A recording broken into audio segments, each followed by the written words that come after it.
Assalamualaikum warahmatullahi wabarakatuh. Alhamdulillah, wassalatu wassalamu ala rasulillahil karim wa ala alihi wa sahbihi wa man wala, amma ba'd. Alhamdulillah, puji syukur mari kita panjatkan kehadirat Allah Subhanahu wa taala yang masih memberikan kesempatan kepada kita semua untuk bisa kembali berjumpa pada pertemuan subuh kali ini di hari Senin 20 Rajab 1443 Hijrah atau bertepatan dengan 21 Februari 2022. Salawat serta salam juga mari kita curahkan kepada junjungan kita, Nabi besar kita, Nabi Muhammad Sallallahu Alaihi Wasallam, yang semoga kita semua senantiasa istiqomah di atas sunnahnya dan mendapatkan syafaatnya di hari kiamat kelak. Amin. Selamat datang Mahasantri Mira Institute yang semoga kita semua dirahmati oleh Allah Subhanahu Wa Taala.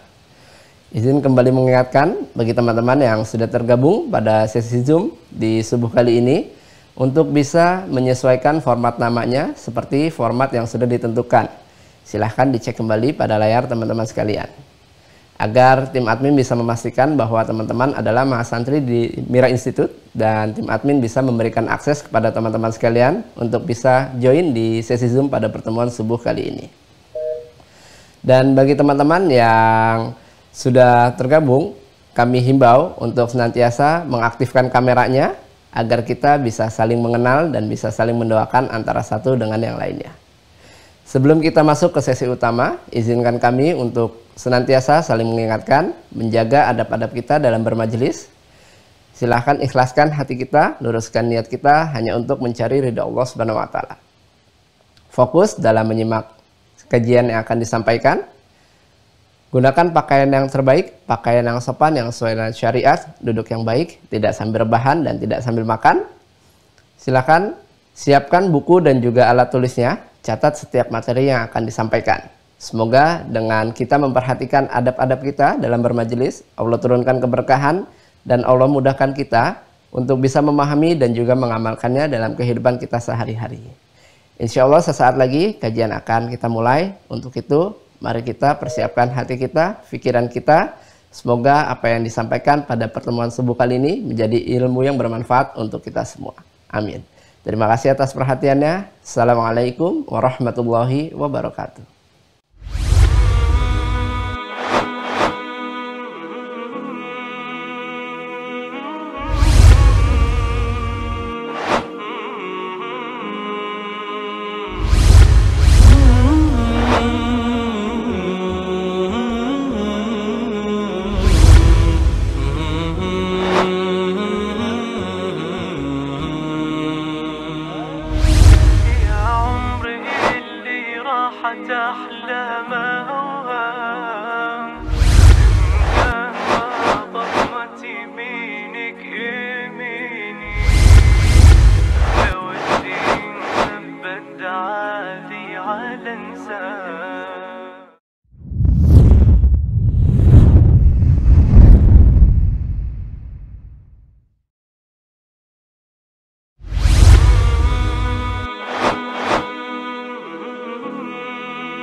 منك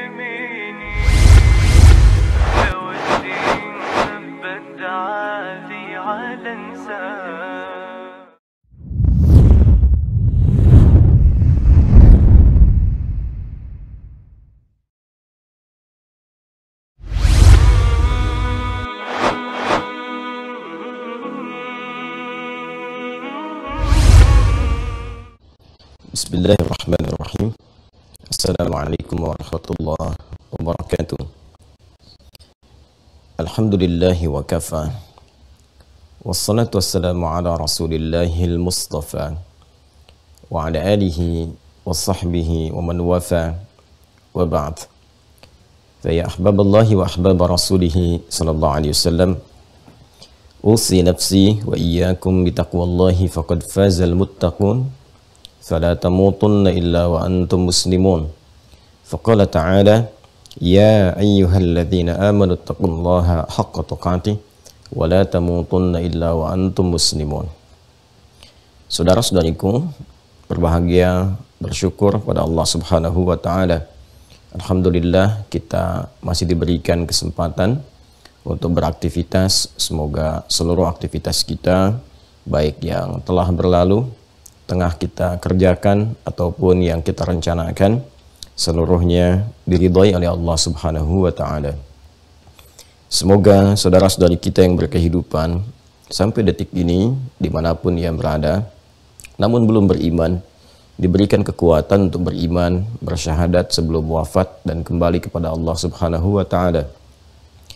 Pun demikian, semoga para pelaku maksiat diberikan kekuatan untuk bertaubat dan memperbaiki sisa kehidupan lebih baik dibandingkan dengan hari-hari sebelumnya yang telah dilalui. Alhamdulillah, saudara-saudariku, di kesempatan ini kembali kita tersambung setelah saya pribadi bersyukur pada Allah Subhanahu wa Ta'ala diberikan kesempatan untuk beristirahat sejenak dan mensyukuri nikmat-nikmat berzikir, beristighfar, dan menata kembali segala hal-hal yang kita persiapkan, semoga menjadi baik di hadapan Allah Subhanahu wa Ta'ala. Tadi malam ada salah satu hadis yang sangat menarik saat kami membaca di antara turunan tafsir surah At-Taubah di ayat yang ke-105. Dan menariknya Al-Imam Ibnu Katsir misalnya dalam tafsirnya Tafsir Al-Qur'anil Azim menurunkan beberapa hadis Rasulullah SAW yang diriwayatkan oleh beberapa imam-imam besar, kemudian termasuk Imam Ahmad rahimahullahu ta'ala, yang intinya yang paling menarik adalah terkadang dalam kehidupan ini kita dapati orang-orang yang terlihat mengerjakan perbuatan-perbuatan yang buruk diantaranya, tapi ternyata masih diberikan kesempatan oleh Allah Subhanahu wa Ta'ala untuk mendapatkan hidayah sebelum jiwanya sampai di kerongkongan, hayatnya berakhir, dan ternyata dia memilih untuk mendapat hidayah itu dan kemudian merubah sisa hidupnya menjadi lebih baik. Dan dia dihukumi oleh sementara orang terlihat seperti orang yang nampaknya sudah menjadi ahli keburukan, pantas masuk neraka, tapi ternyata Masya Allah di penghujung hidupnya dia memilih untuk berubah, dan perubahan itulah yang menjadikan dia mendapatkan rahmat Allah Subhanahu wa Ta'ala yang mengantarkan dia ke surga. Tapi didapati pula ada orang yang terlihat seperti orang yang baik, beramal banyak kebaikan, orang menyimpulkan dia orang baik, tapi ternyata dia merasakan cukup kebaikan itu bagi dirinya sehingga terjebak dalam keburukan. Dia fatahawwalat, dia merubah keadaan dirinya untuk mencoba berbuat yang buruk. Nah, ini jadi persoalan, sehingga di penghujung hidupnya justru tidak sadar bahwa itu adalah ajal tempat dia berakhir, sehingga ternyata akhir hidupnya ditutup dengan keadaan yang tidak baik, dalam keadaan yang buruk. Inilah pentingnya kita berusaha untuk istiqamah dalam kebaikan, karena kita tidak tahu kapan kita kembali kepada Allah Subhanahu wa Ta'ala. Dan ini pula pentingnya kita selalu berhusnudzan, menatap setiap keadaan dengan pandangan rahmat.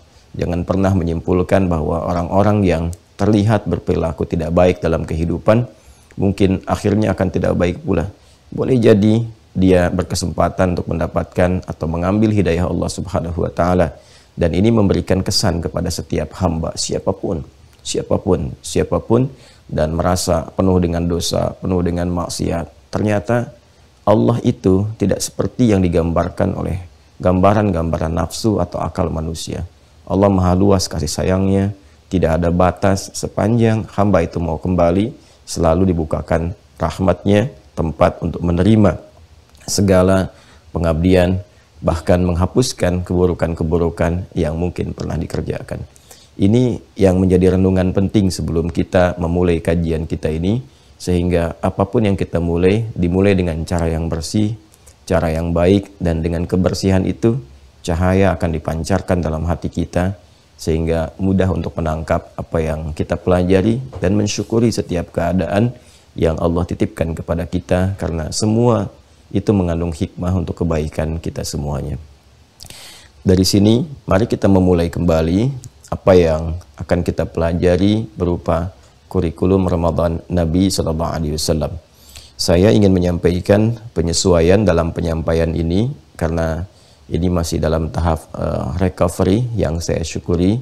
Jadi saya akan coba sedikit-sedikit memberikan jeda, tapi ini juga barangkali keberkahan bagi Anda, karena akan menangkap penjelasan saya tidak secepat biasanya yang saya sampaikan. Jadi mungkin akan lebih enak dan terasa lebih nyaman terdengarnya, karena saya menyampaikan cukup pelan-pelan. Kadang mungkin diselingi dengan batuk, nggak apa-apa, itu berkah ya. Nah, itu contohnya. Baik, kita akan masuk kepada kurikulum Ramadan Nabi SAW. Setelah sebelumnya saya sempat merekam juga mengenai syarat-syarat, ketentuan-ketentuan yang membolehkan atau lebih tegasnya mewajibkan seseorang itu dapat berpuasa dan dianggap benar puasanya. Mohon itu dikondisikan di keluarga masing-masing, supaya setiap kita mengetahui siapa yang sudah wajib untuk menunaikan siam Ramadan di tahun ini. Dan kalau sudah mengetahui dirinya wajib puasa, maka bagaimana kewajiban itu menjadi benar ditunaikan, sah. Jadi dalam Islam itu bukan hanya perkara sudah wajib, tapi apakah kewajiban itu ditunaikan dengan benar atau tidak. Betul, sekarang wajib menunaikan sholat. Bukan sekedar sholat saja, benar nggak sholatnya? Karena nanti dalam wajib itu menggugurkan kewajiban ketika ditunaikan. Dalam benar itu yang nanti hadir 3 hal. Yang satu adalah keberkahan, ya. Saya ulang ya, yang satu adalah keberkahan, bertambahnya nilai manfaat. Jadi setiap ibadah itu pasti ada manfaatnya untuk hidup kita. Jadi yang butuh kita, bukan Allah. Allah itu berikan untuk kita perintah ibadah, karena itu menjadi kebutuhan kita, yang mengantarkan kita untuk membuka segala jenis kebaikan-kebaikan dalam kehidupan. Saya sering contohkan paling gampang sholat, karena memang sholat kan tiap hari kita kerjakan. Ramadan nunggu setahun sekali, kan? Jadi selalu ada berkah. Berkah itu ziyadatul khair, bertambahnya nilai kebaikan. Ya, jadi kalau kita menunaikan ibadah itu sudah jelas rumusnya pasti. Ya, pasti rumusnya. Itu selalu always, tidak pernah never. Selalu akan ada kebaikan-kebaikan yang bermanfaat untuk kita. Ziyadatul khair. Ya. Kalau kemudian kita mau gali lebih dalam, ya kita akan temukan kenapa sholat tanha anil fahsya wal munkar. Ternyata sholat itu bisa mencegah perbuatan keji dan mungkar. Kemudian apalagi misalnya, ternyata sholat itu memberikan dampak ketenangan di dalam jiwa, gitu kan? Dan seterusnya. Jadi ini ziyadatul khair, ada pertambahan nilai manfaat, ada kebaikannya. Yang kedua, kewajiban itu bila sifatnya diwajibkan, itu diantara tujuannya adalah memberikan solusi dari permasalahan yang sedang dialami. Nanti ibadah itu punya khasnya masing-masing. Ya, misalnya sholat ini, bahkan sholat itu setiap ragamnya itu bisa menjadi solusi dari persoalan tertentu. Nah, sholat pokok itu puncaknya. Jadi kalau sholat yang wajib, yang pokok, itu puncaknya bagi segala hal gitu. Karena itu kita curhat banyak hal dalam sholat. Dipaksa 5 kali itu agar Allah bisa menuntaskan persoalan kita di setiap pergantian waktu dalam sehari. Subuh ke zuhur ke siang, dari pagi, dari subuh ke siang. Siapa yang tidak punya masalah? Setiap orang pasti punya persoalan. Kita datang kepada Allah untuk meminta solusi. Karena itu ketika akan sholat kan panggilannya jelas, wasta'inu bis-sabri was-salat. Kalau kamu punya masalah, ya sabar dulu terima, lalu datang kepada Allah minta lewat sholat. Karena itu dalam sholat kita memohon kan, ya bahkan dalam duduk di antara dua sujud kan diberikan kalimat umum, dalam sujud diberikan kebebasan, dalam suara hati kita bisa memohon. Nanti banyak hal seperti juga yang pernah saya ajarkan kemarin baru sampai berdiri kan. Nah, jadi ada solusi. Nanti sholat duha untuk masalah spesifik tertentu. Kemudian tahajud untuk masalah tertentu. Tuh. Karena itu penting belajar fikihnya dan mengerti hikmahnya supaya bisa menempatkan gitu kan. Sholat apa yang dikerjakan untuk mengatasi persoalan-persoalan dimaksud. Dan sholat itu amalan takwa pertama. Dzalikal kitabu la raiba fi hudal lil muttaqin alladzina yu'minuna bil ghaib wa yuqimunas shalah. Amalan takwa pertama. Sedangkan fungsi takwa itu ketika disampaikan oleh Allah itu menjadi solusi dari berbagai persoalan. Quran surah ke-65 misalnya di akhir ayat kedua itu, wa may yattaqillaha yaj'al lahu makhraja. Wa may yattaqillaha, siapa yang mampu meningkatkan takwanya kepada Allah, yaj'al lahu makhraja, Allah akan menghadirkan solusi dari setiap persoalan yang mendera kehidupannya. Takwa itu ragamnya banyak. Bisa puasa, bisa infak gitu kan, bisa yang pokok tadi sholat. Jadi ternyata itu ada solusi pengentas dari berbagai persoalan kehidupan. Puasa banyak manfaatnya untuk kehidupan kita, ya ada keberkahannya dan kita merasakan sendiri. Ya kemudian solusi juga banyak persoalan bisa dientaskan dengan puasa. Makanya nanti ada yang pokok Ramadan, ada yang sunnah Senin, Kamis, Ayyamul Bid dan sebagainya. Ada yang puasa Daud misalnya, ya, ada yang puasa bulan Hurum seperti Rajab sekarang. Nah, itu nanti ada manfaat-manfaatnya. Jadi manfaat, pengentas solusi. Yang ketiga adalah pengumpul pahala, bekal untuk pulang ke akhirat. Ya. Jadi yang pertama ziyadatul khair, pertambahan keberkahan, manfaat. Yang kedua adalah pengentas dari segala kesulitan, solusi dari setiap problem yang dihadapi. Jadi pandai-pandai melihat kalau punya persoalan, ini apa amalan takwa yang sesuai untuk masalah saya. Boleh minta petunjuk dulu dalam sholat. Kan sholat itu untuk meminta petunjuk. Ambil wudhu, sholat 2 rakaat, minta petunjuk sama Allah. Kan ada kita kenal dengan sholat istikharah. Dan semua sholat itu sifatnya hajat. Dengan minta kepada Allah, minta diberikan solusi. Ya, nanti ada yang lewat infak, ada yang lewat dengan tenaga, macam-macam. Ya, kalau kita paham ini semua, kita bisa tempatkan dalam setiap kesulitan yang mendera, kita bisa lihat solusi apa yang sesuai dalam tinjauan syariat. Kemudian yang ketiga tadi saya sampaikan adalah memperbanyak pahala. Pahala itu bekal kita untuk pulang. Kalau di dunia bekalnya materi-materi dunia, di akhirat itu bentuknya pahala, ajrun, lahum ajrun ghairu mamnun. Ya kan?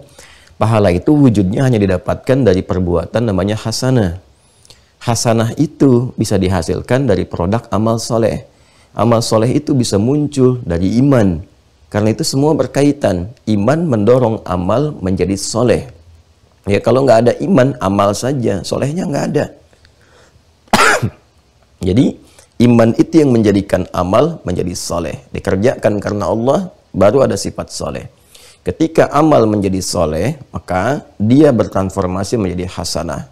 Ketika menjadi hasanah, punya poin, ya sedikitnya 10. Nah, poin itu disebut dengan ajrun. Ajrun itu yang disebut dengan bekal. Jamaknya disebut dengan ujur. Itu yang akan kita bawa pulang. Ya, makanya kalau ada ungkapan-ungkapan seorang kalau meninggal nggak ada yang dibawa kecuali amal solehnya. Ya, yang dimaksud amal solehnya itu pahala dari amal solehnya. Ujurnya itu, ya kan? Ya, tunggalnya ajrun, jamaknya disebut dengan ujur. Itu bekalnya untuk ke akhirat karena dimensinya berbeda. Saya sering ilustrasikan, setiap berpindah tempat tentu hukumnya akan berbeda. Kita berpindah saja, ya, kita ingin ziarah misalnya, berkunjung. Ya, ziarah itu bahasa Arab, artinya berkunjung, tidak harus ke kuburan, gitu ya. Mengunjungi kawan itu dalam bahasa Arab ziarah. Ana uridu ziyarat syekh, saya ingin berkunjung kepada guru saya, bukan ke kuburannya, gitu kan. Nah, jadi kadang-kadang kalau dibawa ke dalam bahasa Indonesia misalnya, ya ada pemaknaan yang secara spesifik itu tidak sama, ya kan? Jadi dalam bahasa Arab ziarah ya umum saja. umum berkunjung. Jadi ziarah itu mengunjungi sesuatu atau sosok dan sebagainya untuk satu menjalin keakraban, kekuatan dan mendapatkan. Nah, ini dia keberkahan-keberkahan yang Allah kemudian titipkan di balik peristiwa itu. Jadi dari bertemu itu tiba-tiba memiliki akses, tiba-tiba dapat inspirasi, dapat apa. Nah, itulah hikmah besarnya yang ada di situ, sekaligus menjalin silaturahim. Nah, kenapa kemudian ke kuburan juga disematkan kata ziarah? Karena ternyata hikmah terbesar dalam kehidupan itu ada dengan mengingat kematian. Ya, dengan mengingat kematian itu kita menyadari tentang inti kehidupan kita, tentang tujuan hidup kita itu mau kemana, kita belajar. Karena itulah kemudian ditekankan kalimat kunjungan ke kuburan itu dengan kata ziarah untuk memberikan kesan bahwa di balik itu ada sesuatu yang penting untuk kita sadari tentang inti kehidupan, yang belajar bahwa kita pun esok hari akan seperti itu, akan pulang, akan meninggal. Bekalnya apa? Nah, baliklah ke konsepsi tadi. Nah, kalau kita kembalikan ke awal apa yang kita uraikan tadi, bahwa tidak semua nanti yang dikerjakan itu bisa mendapatkan ajrun, bisa mendapatkan ujur. Ya, Anda pindah tempat saja dalam keadaan kita kunjungan ke saudara kita. Saya misalnya dari Jawa nih, ya kan? Mau kunjung misalnya ke kerabat saya ke Papua misalnya. Itu kan di Papua juga teman-teman kita punya tradisinya sendiri, punya budayanya sendiri gitu kan, Masya Allah. Kemudian juga di sudut yang lain kita bergeser sedikit ke Bali, punya budaya sendiri, tradisinya sendiri. Kemudian geser lagi dari Jawa ke Sumatera atau ke tengah ke Kalimantan dan sebagainya. Indah sekali. Semua punya tradisi, punya budaya, disebut dengan adat. Sedangkan kaidah mengatakan al-adatul muhakkamah.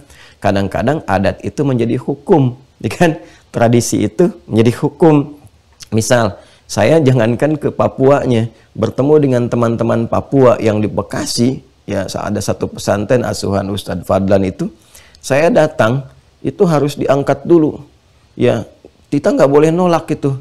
Ya, kita nggak boleh nolak, tapi nggak dilarang untuk misalnya zikir atau istighfar atau yang lainnya. Karena itu bagi mereka penghormatan.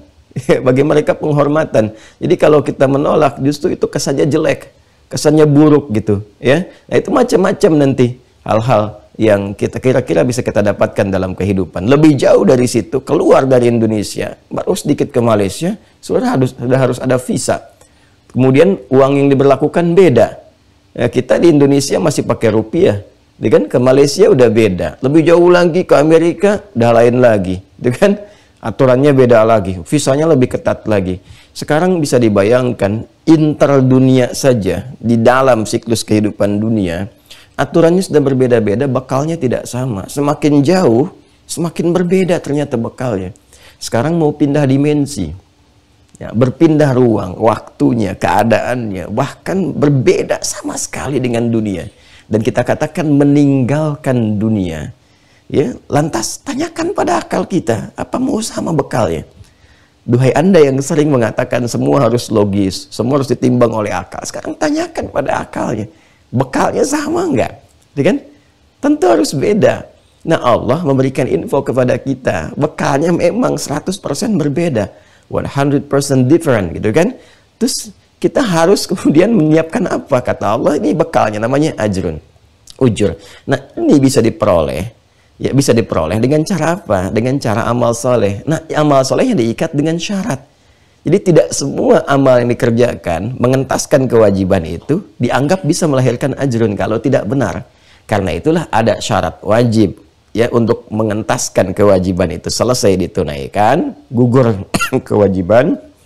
Tapi kalau nggak benar, pahala nggak dapat. Ya kan? Pahala nggak dapat. Kemudian apalagi misalnya keberkahan tadi nggak dapat. Apalagi manfaat tadi nggak dapat. Jadi tiga ini nggak dapat. Yang ada hanya menggugurkan kewajiban. Karena itu mesti kita lihat wajibnya. Oke, ini sudah dapat. Alhamdulillah. Benarnya harus dipastikan benar. Karena itu pelajari ya semua ibadah kita, khususnya Ramadan nanti yang akan datang, ya kan? Insya Allah semoga Allah sampaikan kita kepada momentum itu. Pelajari dari sekarang. Oh, ini saya harus benar. Ini syaratnya, ini ketentuannya. Jadi ketika masuk, insya Allah kewajiban yang sudah melekat pada diri kita mulai tahun ini harus lebih bagus ditunaikan dibandingkan dengan tahun-tahun yang sebelumnya. Nah, ini teman-teman sekalian, kalau sudah paham ini, mari kita berpindah. Kita pelajari supaya nanti saat mengisi Ramadan, kita tidak bingung. Oh, saya mau benar, tapi ngisinya bagaimana? Nah, inilah kita keluarkanlah kemudian bagaimana kurikulum Nabi Sallallahu Alaihi Wasallam yang diisyaratkan kepada kita untuk disiapkan sebelum memasuki momentum Ramadan itu, sehingga ketika Ramadan sudah kita masuki, kita sudah siap kemudian menunaikan agenda-agenda yang telah kita hadirkan sebelumnya. Baik, Bismillahirrahmanirrahim. Memulai dengan Quran surah kedua ayat 187. Alhamdulillah. Saya sudah minta izin di awal ya untuk diselingi dengan batuk. Jadi tidak perlu kaget lagi. Baik. Dan tidak perlu terlalu melo ya. Oh, Ustadz begini tidak, udah saya sudah mengajar sekarang. Cukup konsentrasi pada pengajaran saja. Ya. Ayo yang di kolom-kolom chat fokus saja dengar apa yang saya sampaikan supaya bisa lebih baik untuk bisa menyimak. Baik. Perhatikan langsung saja ke tengahnya ya. Kalau mau baca dari awal, a'udzubillahi minasyaitonirrajim. Bismillahirrahmanirrahim.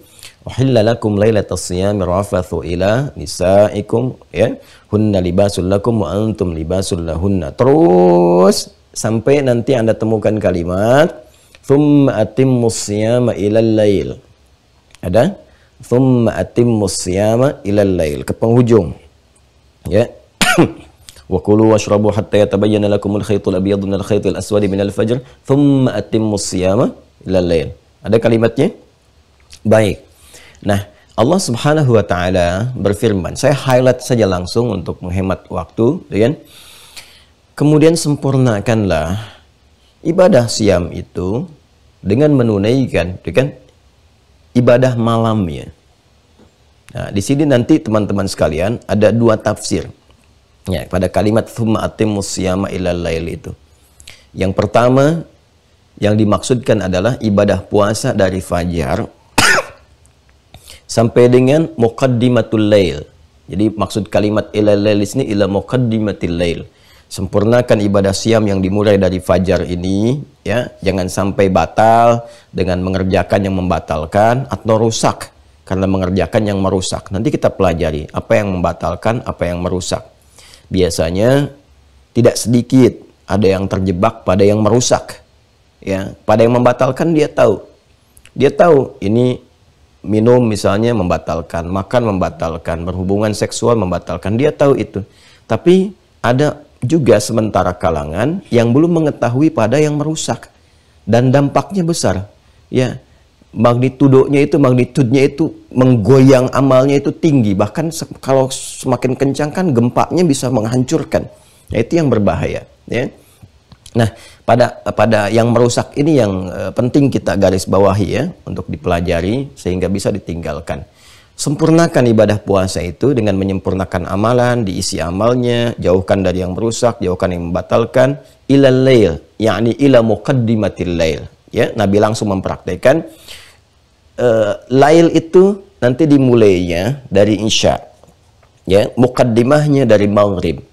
Jadi ila dengan ila isni pengantar kepada muqaddimatul lail, kepada mula malam, untuk mula mengantarkan kepada malam. Itu yang dimaksud maghrib.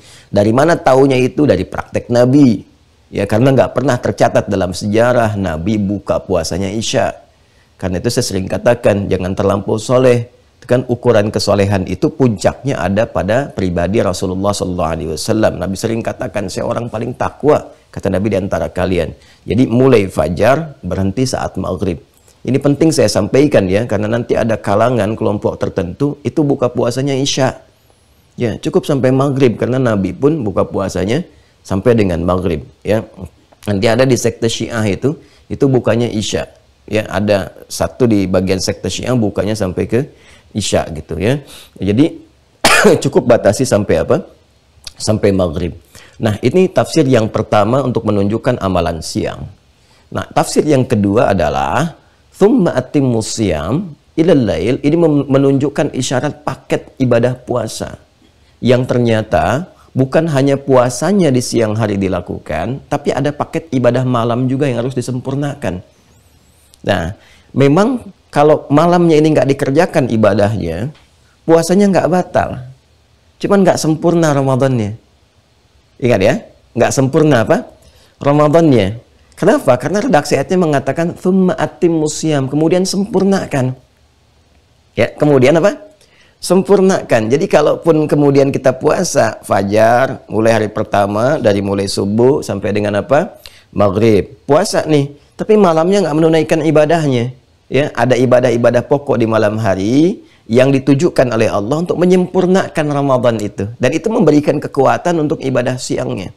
Lalu nggak dikerjakan. Puasanya nggak batal, cuman Ramadannya nggak sempurna. Jelas ya?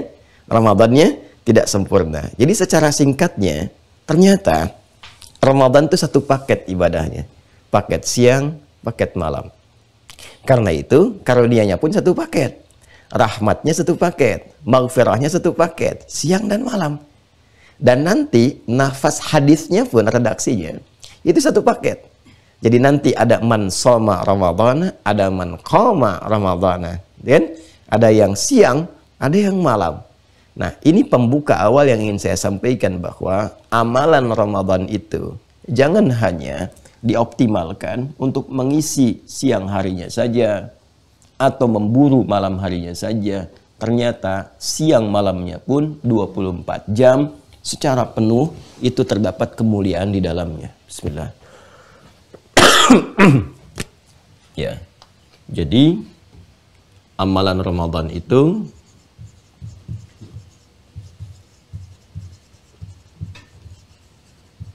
sifatnya itu paket. Jelas ya? Jadi ada paket siangnya, ada paket malamnya. Jelas ya? Ada yang dilakukan di siang harinya, ada yang dilakukan di malam harinya. Amalan yang siang itu nanti akan memberikan juga support, kekuatan ya kepada roh kita untuk menyiapkan di amalan malam. Jadi kalau orang bagus amal siangnya, malamnya pasti semangat. Sebaliknya, amalan malam itu juga akan mensupport amalan siang. Jadi saling menyempurnakan. Orang yang bagus amalan malamnya, itu cenderung akan bagus amalan siangnya. Kalau tidak percaya silahkan nanti cek saat Ramadan itu. Kalau malamnya kita semangat, pasti siangnya bagus puasanya. Kalau siangnya bagus, malamnya pasti semangat lagi. Ya ini akan beriringan. Kalau salah satu tidak seimbang, pasti akan berpengaruh kepada yang lainnya. Nah, sekarang pertanyaannya, apa paket amalan di siang itu? Apa paket amalan di malam hari itu?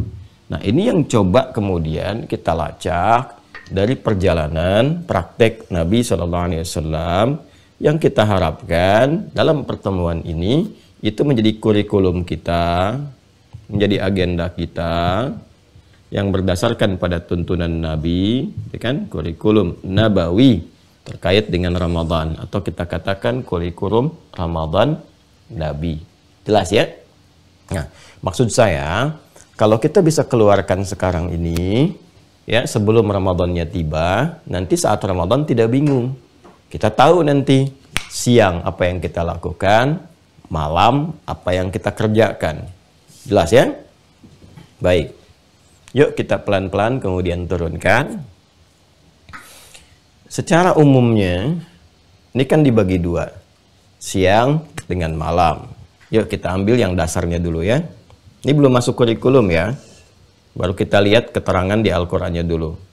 Untuk siang, tambah juga dengan tafsir hadisnya dulu ya. Kalau siang kan matahari terang ya. Nah kadang-kadang saking terangnya kadang kalau kita tulis apa kurang tampak. Jadi ganti spidol. Bismillah. Siang jelas ini yang dimulai dengan puasa siamnya. Nah, siamnya ada di siang hari. Ya. Kan? Siang siam, ini kan? Ya, siang siam. Jadi siamnya ada di siang. Siangnya inilah kemudian kita menunaikan ibadah siam. Waktunya nanti dari mulai fajar sampai dengan maghrib. Jelas ya? Baik, fajar sampai dengan maghrib. Jelas. Ini juga sudah kita dapati di Quran surah kedua tadi ayat 187. Wa kulu washrabu hatta yatabayyana lakumul khaytul abyadu minal khaytil aswadi minal fajr. Ini, kan? Thumma atimmus siyama ilal lail, berlanjut terus, kan? Terus, nah ini mencakup sampai penyempurnanya. Jadi sempurnakan ini terus ya puasanya sampai ke maghrib, sampai nanti sempurnakan paketnya ya sampai dengan paket malam. Nah ini malamnya nih.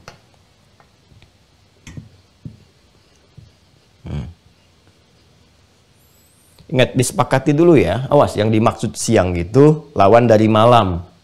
Ya, bukan siangnya yang dikatakan siang duhur, bukan. Jadi puasanya dimulainya duhur Ustadz, bukan. Yang dimaksudkan di sini adalah membagi dua waktu siang dan malam. Ya kan? Yang bukan malam itu dimulai fajar sampai dengan maghrib. Ini maksudnya, ya. Jika disebutkan malamnya, berarti ini dari ba'da maghrib itu, ya.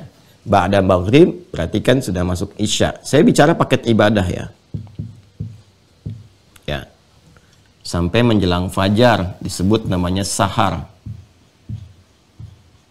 Nah, isya sampai ke sahar. Ya. Isya sampai ke sahar. Nanti amalan di waktu sahar disebut dengan sahur namanya. Jelas ya? Sahar itu waktu singkat menjelang fajar. Saya ulang. Sahar waktu singkat menjelang fajar. Ada contoh di Al-Quran misalnya tentang sahar dalam bentuk jamak. Ya, di Quran surah ke-51 ayat 18. Ya. Dalam bentuk jamak ashar. Wabil ashari hum yastaghfirun. Ada calon penghuni surga yang punya kebiasaan di bumi rajin istighfar di waktu sahar sebelum fajar tiba. Habis tahajud dia rajin istighfar. Nah, ini waktu sahar. Jadi ada paket amalan yang dilakukan di siang hari, ini siamnya. Kemudian ada paket amalan yang dikerjakan di malam hari dari mulai ba'da isya, ya kan? Sampai dengan waktu sahar. Ini yang disebut oleh Nabi sallallahu alaihi wasallam dengan qiyam. Yang ini paket siam, yang ini paket qiyam.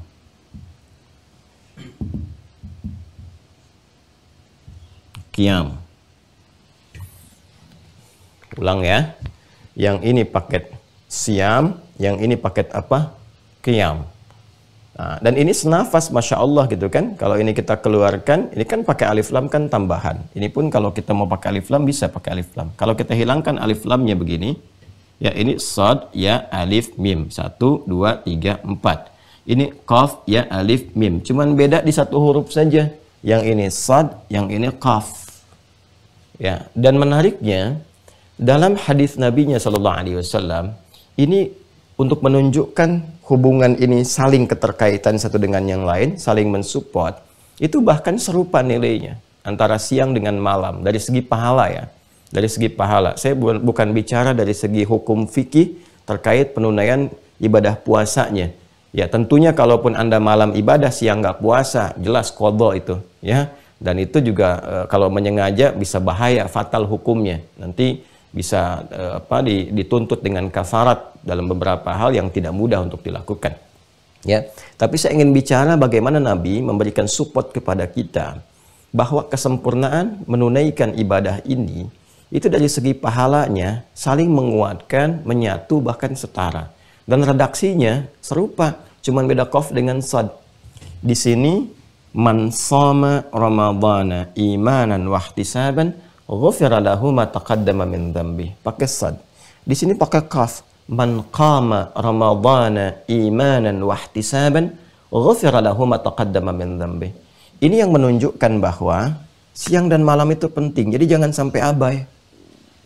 Ya, karena ini berbahaya kalau tertinggal peluangnya menunggu lagi setahun. Menunggu lagi setahun. Siapa yang mampu mengoptimalkan ibadah siang dengan menunaikan siam secara benar, ya, dengan dasar iman, lalu dia menunaikan dengan ikhlas karena Allah, sungguh-sungguh berusaha introspeksi diri, itu Nabi katakan ghufira lahu ma taqaddama min dzambi, berpotensi mendapatkan ampunan dari semua dosa yang dia kerjakan sampai detik dia puasa itu. Itu mahal sekali. Ya, kan ampunan Allah itu yang paling diharapkan. Yang paling diharapkan dari segalanya, ya. Bahkan seluruh hamba itu ingin menukar dengan apapun demi mengharapkan ampunan Allah Subhanahu wa ta'ala. Betapa banyak orang-orang datang kepada orang saleh, kepada ulama, kalau di era Nabi kepada Rasulullah untuk didoakan supaya diampuni Allah. Betapa banyak orang diharapkan mendoakan bagi ya keluarga yang telah meninggal duluan supaya diampuni dosanya, dan itu kan harapan yang tinggi. Bahkan sekaya-kayanya, setinggi-tingginya jabatan, tetap ketika meninggal keluarganya berharap tolong doakan supaya diampuni. Itu semoga diampuni. Karena itu yang paling mahal. Ya, kalau sudah tahu itu paling penting dibawa sampai meninggal, kenapa nggak dicari saat hidup? Awas ya. Kalau Anda tahu ampunan itu penting, dibawa sampai wafat, kenapa tidak dicari saat hidup? Ayo buat status tuh ya untuk hari ini. Ini ya, teman-teman sekalian, ini mahal sekali. Mahal sekali. Nah, malamnya itu senafas. Kan ada orang yang boleh jadi siangnya terampuni, tapi saat buka bikin kesalahan. Mengeluh tentang makanan buka. Ya, mengeluh tentang orang jualan misalnya, dibicarakan saat buka keluar sesuatu yang tidak pantas dibicarakan, misalnya ada gibahnya dan sebagainya. Itu bisa ditutup dengan amalan malam. Man qama ramadhana imanan wa ihtisaban ghufira lahu ma taqaddama min dzambi. Siapa yang mampu menunaikan ibadah qiyam di malam Ramadan itu, ya kan? Ditunaikan dengan penuh keimanan, dia ikhlas, kemudian sungguh-sungguh, ada introspeksinya di dalamnya, maka apa yang terjadi? Dia pun berpeluang mendapatkan apa yang sama dia dapati saat siang, yaitu ampunan dari segala dosa yang pernah ia lakukan. Ini. Jadi kalau ini benar dilakukan, bersih siang malam keadaan diri kita itu. Makanya kalaupun kemudian di satu titik itu kita wafat dalam keadaan bersih, itu Masya Allah gitu, pulangnya husnul khatimah. Pulangnya husnul khatimah. Kalau hidup, hidupnya bersih. Maka kalau hidupnya, hatinya sudah bersih, maka pikirannya bersih, perilakunya bersih. Maka Ramadan akan memberikan satu perubahan, membuka gerbang kehidupan yang baru dengan lembaran-lembaran hati yang sudah bersih, yang siap dituliskan kembali. Kalau sudah bersih, apa yang mau dituliskan di situ? Ya, kembali kepada kita. Nah, kalau hatinya bersih juga, yang dituliskan pasti yang bersih-bersih. Itulah kemudian kita menata kembali ya kitab yang akan diberikan kepada kita di hari kiamat itu. Iqra kitabak kafa bi nafsikal yawma 'alaika hasiba. Itu kan, baca kitabmu. Nah, itu hasil kreasi sendiri saat di dunia. Karena itu, sebelum pulang kita siapkan, edit dulu, suara-suara yang nggak bagus didubbing dulu, ya kan? Perilaku-perilaku yang nggak baik diedit, perbaiki, sehingga nanti saat pulang ya gambar yang ditampilkan baik untuk dilihat. Ya, kitab yang ditunjukkan enak untuk dibaca. Jangan sampai kita merasa sebelum dibaca sudah ketakutan karena tahu bahwa isinya buruk semua. Karena itulah kemudian disimpan di belakang punggungnya. Seperti ini kan.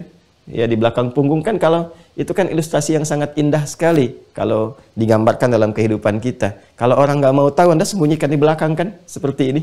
Ya kan? Ya kan? Nah, itu Allah sudah langsung berikan tanda. Orang-orang yang dalam kehidupannya itu buruk, dia langsung diberikan di belakang punggungnya, karena memang secara fitnah nggak mau tunjukkan. Tapi keluar di lisannya kalimat, wayad'u thubura, celaka, celaka, celaka. Yang lain happy. Kita pegang tangan kanan kan, insya Allah. Bahkan ada yang langsung menuju kepada nilai-nilai kebaikan. Nah, ini ternyata ini pengantar yang sangat indah gitu.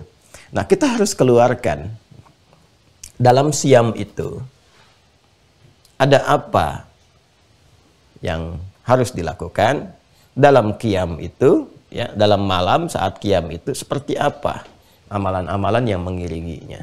Ini yang coba kita keluarkan menjadi kurikulum itu. Nah, ya, kalau siam dengan qiyam kita sudah tahu, tinggal kita pelajari bagaimana cara qiyamnya, cara siamnya. Cuma mengisi ini di 2 waktu ini apa saja yang diisyaratkan oleh Nabi Shallallahu Alaihi Wasallam kepada kita seluruhnya. Apa yang sering Nabi lakukan itu kan? Nah, ini coba kita keluarkan. 1, 2, 3, 4, 5 yang pokok. Pelan-pelan ya. Teman-teman yang sudah terhubung dengan Mira dan Anda mendapati buku makna ayat puasa, ini sudah saya tuliskan juga di sini ya. Coba dicek ya di halaman pembuka itu untuk menyesuaikan. Kalau tidak ada ini, nanti saya coba minta koreksi karena harusnya ada. Sudah saya siapkan sebelum teman-teman juga mendapati itu. Ya. Jadi kalau kita, nah ini ya, sudah Anda dapati di halaman ke-15 ya. Halaman ke-15. Sudah? Itu ada 1, kemudian halaman ke-16, 2 dan 3. Kemudian halaman ke-17-nya 4 dan 5. Ada? Tuh, sudah ya? Betul kan 5 ya? 5 poin yang sudah saya sampaikan. Yuk, menu-menunya. Baik, teman-teman yang belum mendapati ini, Anda boleh juga mencatat supaya nanti bisa sama hadir di sini. Nanti saya coba bacakan di sini.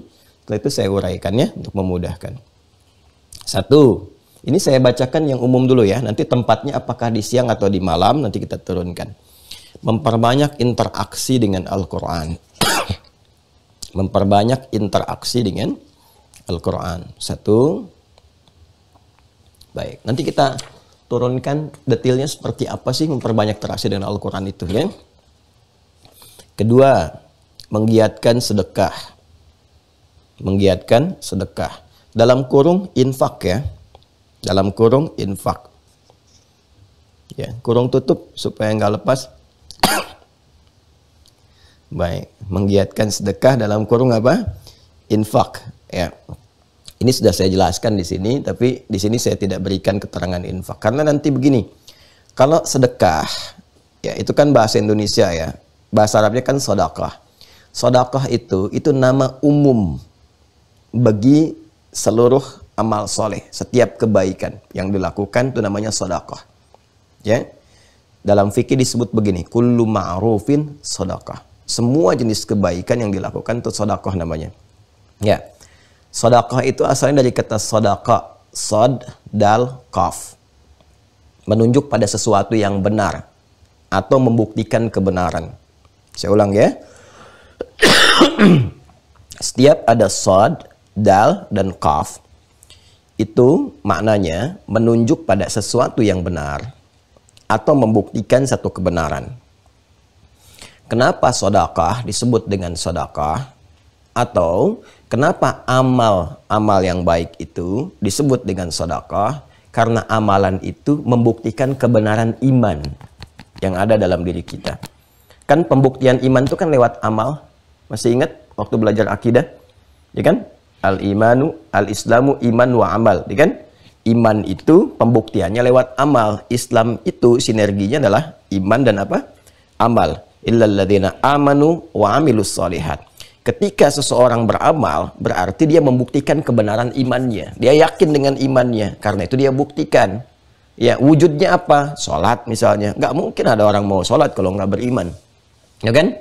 Puasa Ramadan kita kerjakan karena apa? Panggilan iman. Karena itu dipanggilnya dengan imannya. Ya ayyuhalladzina amanu. Ya kan? Zakat kita keluarkan. Kenapa? Karena ada perintah dari iman. Lewat iman itu minta dibuktikan.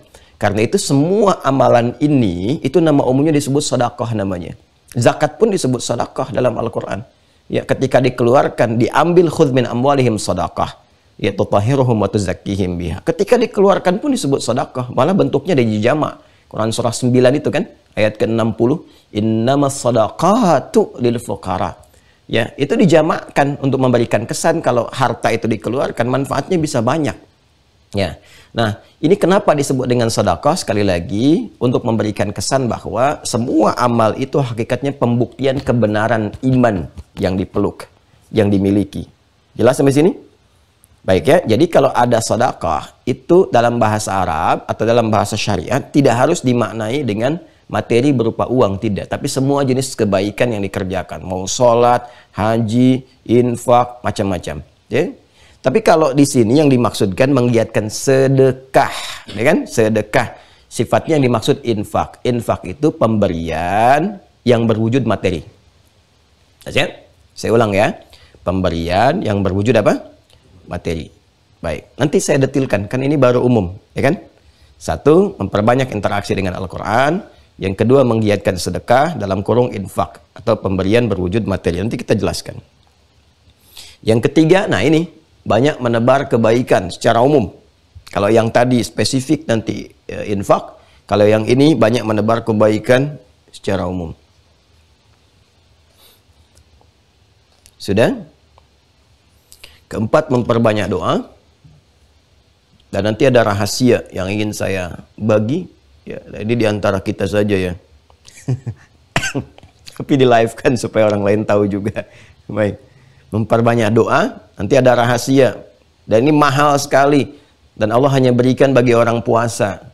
Ya, baik puasa sunnah, apalagi puasa wajib. Saya katakan baik puasa sunnah, apalagi puasa wajib.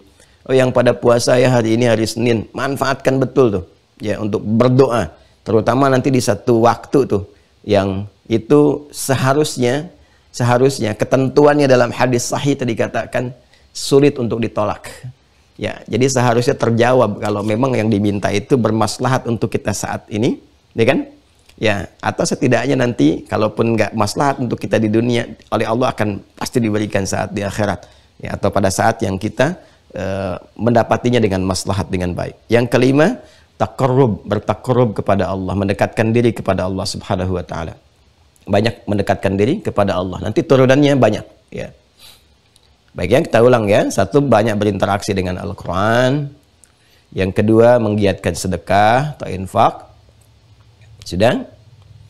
Yang keempat, banyak berbuat baik secara umum. Ya, jadi kalau mau dibedakan yang ketiga ya, mau dibedakan 2 dengan 3, kalau 2 sedekah, kalau 3 sedekah. Kan? Kemudian yang keempat, memperbanyak doa.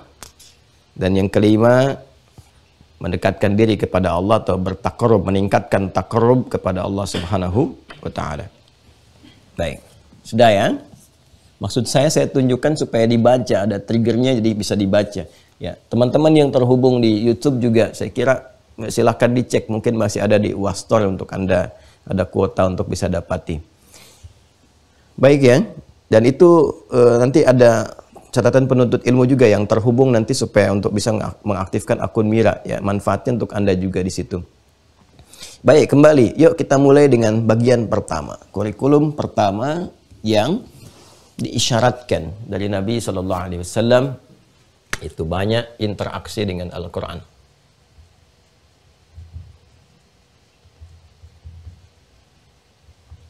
Ya.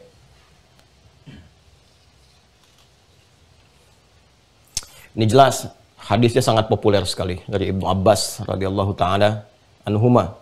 Ya, karena Nabi sallallahu alaihi wasallam adalah Nabi sallallahu alaihi wasallam ajwadan nas wa ajwadu ma yakunu fi Ramadan, ya. Adalah Nabi sallallahu alaihi wasallam orang yang paling lembut, orang yang paling baik gitu kan. Dan bertambah lagi kelembutannya, kebaikannya, kedermawanannya saat tiba bulan Ramadan. Ya, saking lembutnya diilustrasikan mengalahkan angin yang bertiup sepoi-sepoi. Masya Allah, itu kan. Tuh metafornya demikian tuh, saking luar biasa lembutnya. Jadi kalau kita mendapati angin sepoi-sepoi saja udah ngantuk gitu kan, saking lembutnya. Nah itu Nabi itu lebih lembut dari itu terasanya. Ya, lebih lembut. Bukan lihat Nabi jadi ngantuk, bukan. Gitu kan? Jadi merasakan bagaimana kedamaian di hati, ketentraman di jiwa, enak nerimanya gitu kan.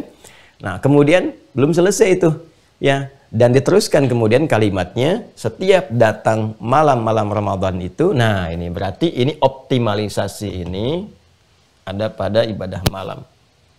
Optimalisasinya.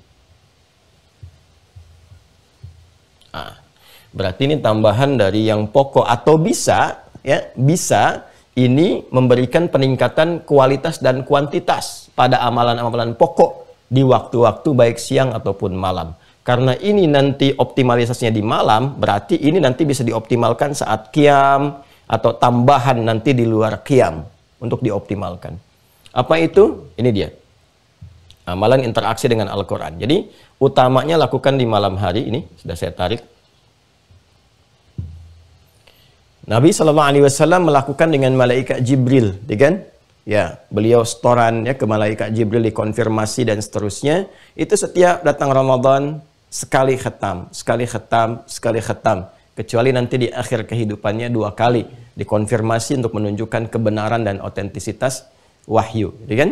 Baik dari susunan, lafadznya, maknanya, dan sebagainya. Nah, teman-teman sekalian, ini menjadi isyarat kepada kita bahwa interaksi dengan Al-Quran di hari-hari Ramadan, di bulan Ramadan itu menjadi bagian tak terpisahkan. Bahkan di episode yang lalu, saya pernah sampaikan bahwa Ramadan itu bahkan disebut sendiri ya oleh para ulama itu dengan bulannya Al-Quran, mengambil isyarat dari Al-Quran surah kedua ayat 185.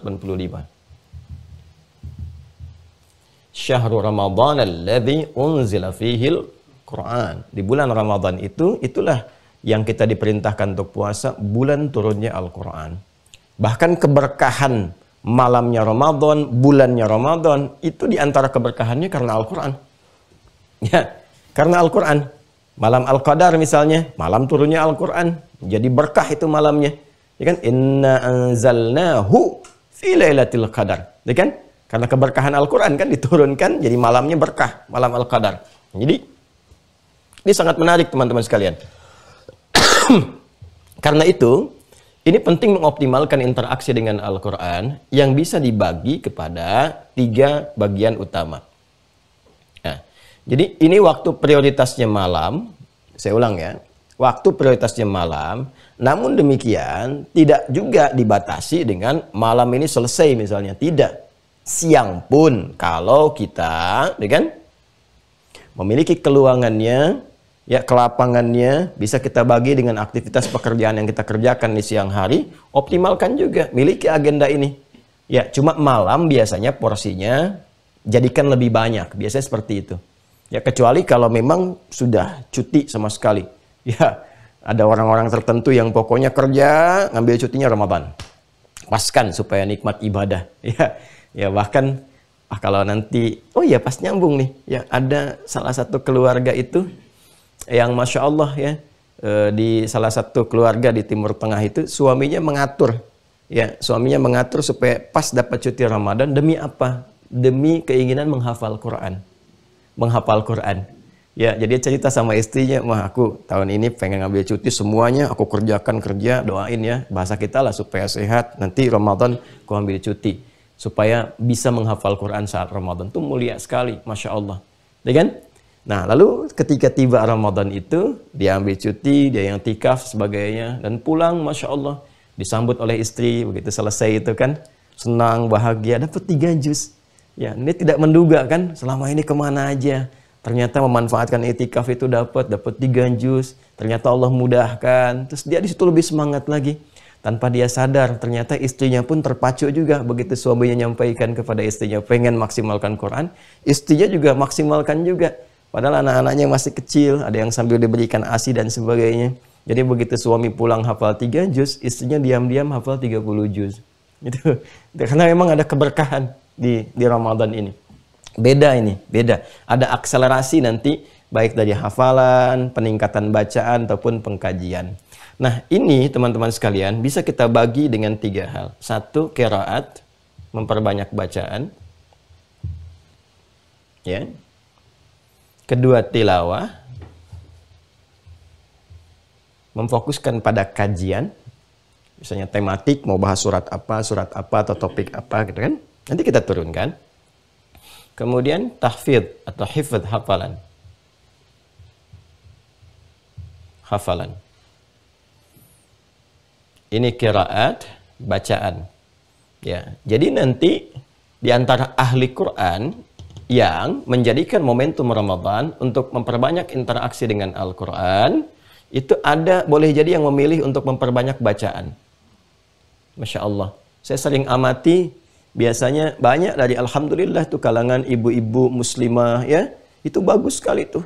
Yang saat Ramadan, malam-malam tuh udah kumpul ya, malam-malamnya tadarus, itu kan, baca demi mendapatkan memperbanyak bacaan ini. Ya, siangnya bahkan ada yang kumpul lagi ya untuk mendapatkan kajian dan seterusnya. Ini ya, poinnya adalah bagaimana memperbanyak. Syukur-syukur kalau kita bisa mendapatkan target standar seperti yang Nabi berikan kepada kita, yaitu bisa khatam. Ya, khatam selama Ramadan. Jadi kalau misalnya ada 30 hari, ya kita bisa optimalkan setiap satu harinya, misalnya bisa dapatkan 1 juz kan. Nah, silahkan dimaksimalkan. Kalau mau kita lebih ringan kan, nah ini, tapi Ramadan itu akan berbeda. Malam tuh usahakan yang paling bisa dimaksimalkan. Ya, kalau mau dibagi misalnya komposisinya, ya taruhlah di sini kalau 1 juz kan setengah-setengah kadang tidak imbang karena malamnya kan lebih longgar. Ya, silahkan misalnya diambil 2/3-nya di malam hari, 1/3-nya di siang harinya. Ya kan? Kalau di hari-hari normal saya suka mengajarkannya atau men-share ya dari apa yang guru kami ajarkan itu dibagi waktu sholat. Kalau waktu-waktu sholat itu di 5 pokok, ya kan? Subuh misalnya, zuhur, asar, maghrib, isya. Ya kan? 1 juz itu dibagi aja ke sini. Ini lebih ringan kok, Bapak Ibu sekalian. Ringan sekali. Saya ambil contoh misalnya juz pertama saja ya. Juz 1. Taruhlah dari Al-Fatihah sampai dengan Al-Baqarah ayat 141. 141. Ya kan?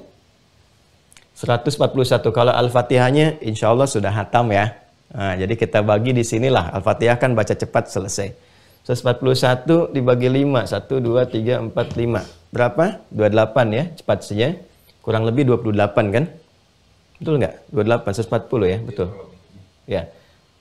Kurang lebih 1. Ya kan? Tinggal diambil terakhir. 28 lah kita ambil 28 misalnya. 28, 28, 28, 28, saya sini 29 terakhir 1. Ya kan? Baik, yuk pelan-pelan ya. Pelan-pelan. Sekarang perhatikan baik-baik. Ini subuh, 28 ayat. Bagi 2, sebelum dengan setelah. Berarti sebelumnya 14, setelahnya 14. Ini rumus cepat ya. Kalau kita mau ringan banget. Insya Allah ringan. 14 ayat sebelum, 14 ayat setelah. Ya kan? Zuhur, 14 ayat sebelum, 14 ayat setelah. Asar, 14 ayat sebelum, 14 ayat setelah. Maghrib, ya kan? 14 ayat sebelum, 14 ayat jedanya. Isya demikian, seperti yang tadi disampaikan. Ini kondisi normal, seperti biasa sekarang ini. Ya kan?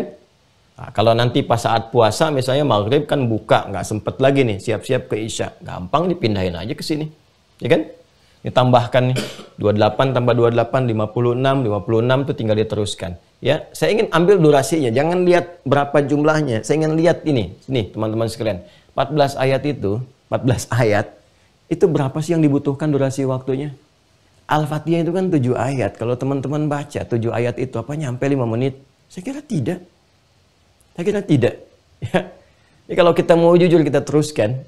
Ya, ini Al-Baqarah itu kan kalau kita, halaman pertamanya sebelah kiri 1 sampai 5. Buka lagi kemudian 6 sampai dengan 16, ya kan?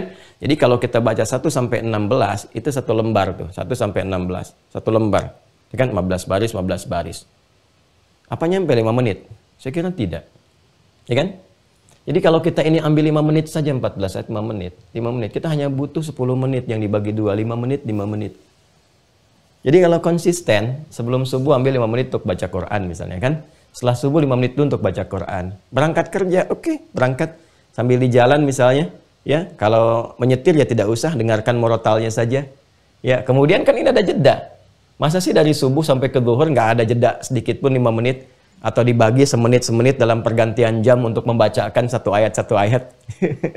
Pasti dapat kalau kita niatkan dengan benar. Makanya kalimatnya imanan wahtisaban. Kalau ada iman, ada niat, ya ada keikhlasan, pasti ada kekuatan. Ya, karena semua bersumber dari motivasi. Kalau motivasinya baik pasti muncul. Ini tuh kan luas sekali waktunya. Ambil. Jadi kalau siangnya nanti saat puasa terasanya misalnya ada kegiatan dan sebagainya, tidak semua suara bisa terpenuhi karena ada menahan lapar dan haus, kan? Dan sebagainya, maka Anda ambil waktu-waktu ideal untuk memecah ini. Setidaknya supaya malamnya nanti porsinya lebih banyak tapi tidak terlampau banyak juga. Ya, kita bisa ambil jedanya untuk rehat, untuk bangun malam lagi, untuk siap-siap sahur, untuk istighfar di waktu saharnya. Jadi ini yang bisa kita maksimalkan. Siang ambil sebagian porsinya misalnya sepertiga, tinggal dibagi saja berapa, gitu kan? Nah, kemudian nanti sisanya Anda bisa maksimalkan di malam harinya. Jikalau Anda ambil misalnya di sini, taruhlah Anda ambil 40 ayat, nanti ya malamnya Anda 100-nya maksimalkan dari 141 itu, gitu kan? Ya. Jadi ini ambil 41, malamnya 100-nya. Atau silahkan formulasikan yang sekiranya ambil sebagian siang, malamnya bisa dioptimalkan. Seperti ya Anda nyamannya bisa menunaikan itu. Ya. Baik, ini gambarannya qiraat. Nah, kalau sudah terbiasa baca, naikkan lagi. Ya, 2 kali hatam, 3 kali hatam, 4 kali hatam. Tujuannya apa? Untuk melatih kedekatan kita dengan Al-Quran. Jadi membaca itu kan pintu pembuka yang mengantarkan kita pada ketertarikan untuk memahami satu isi. Nggak mungkin orang baca kalau nggak pengen tahu isinya. Kan normalnya begitu. Ya, Anda untuk apa baca buku saya misalnya? Untuk tahu isinya. Kalau nggak pengen tahu isi, ngapain dibaca? Ya, itu kan normal. Cuman kan Al-Quran mukjizat. Ya, ini menarik tuh, Al-Quran itu satu-satunya. Ini kalau bukan firman Allah, nggak mungkin begini. Siapa yang menggerakkan kita untuk baca? Sekarang coba tanyakan, apakah semua orang yang baca Quran sekarang tahu isinya? Itu satu. Yang lebih dahsyat lagi, apakah semua orang baca Quran sekarang membaca untuk tahu isinya? Belum tentu. Ya, ada yang baca, yang pengen baca aja. Ada yang baca, yang pengen ketenangan. Ada yang baca untuk mendapatkan berkah. Ada yang baca ingin mendapatkan rahmat, ingin mendapatkan syifa dan sebagainya. Ya, ini menunjukkan bahwa Al-Quran itu bukan kitab biasa, itu firman Allah. Ini buktinya. Ya, karena kalau buatan manusia, normalnya dibaca itu supaya pengen tahu. Jadi kalau ada kitab yang disucikan, yang orang bacanya cuma sekedar pengen tahu, berarti itu kitab biasa. Ya, tapi Al-Quran lain. Coba silakan cek, apakah ada orang-orang yang bahkan sampai ke level hafal pun belum tentu tahu isinya. Tahu maknanya, kan? Dia bisa mengulang lafadznya, tapi belum tentu tahu isinya. Ya, kenapa? Karena dalam interaksi dengan Al-Quran, nih Allah membagi pada 3 bagian untuk mendapatkan bagian keberkahan. Dan dari setiap level, setiap stepnya, itu punya manfaatnya sendiri. Nanti orang yang rajin baca Al-Quran, nih dari qiraat saja, dia akan minimal mendapatkan 3-5 hal. Saya ambil 3 aja yang pokok lah supaya cepat. Ya. 3 hal. 1, ada kelembutan. Berubah menjadi lebih lembut, lebih baik. Jadi kalau ingin melatih anak-anak di kemudian hari jadi lembut, lebih baik. Atau ingin mendapati suami yang lembut, itu kan. Nah, istri yang lembut, yang baik. Jadi ahli Quran. Jadi ahli Quran. Ya, jadi kalau jadi ada ahli Quran galak, itu jadi pertanyaan. Maaf ya. Itu batuknya batuk aneh.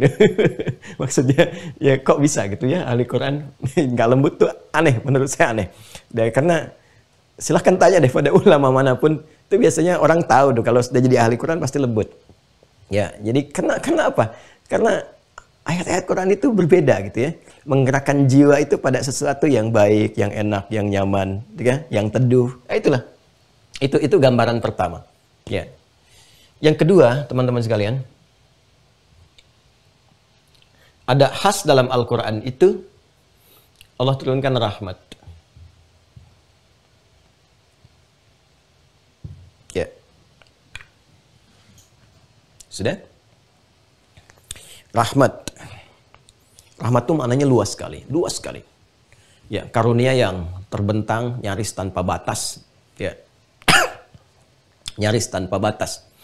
Baik, kalau diarahkan ke Allah jelas tanpa ada batasan, nggak ada nyaris lagi.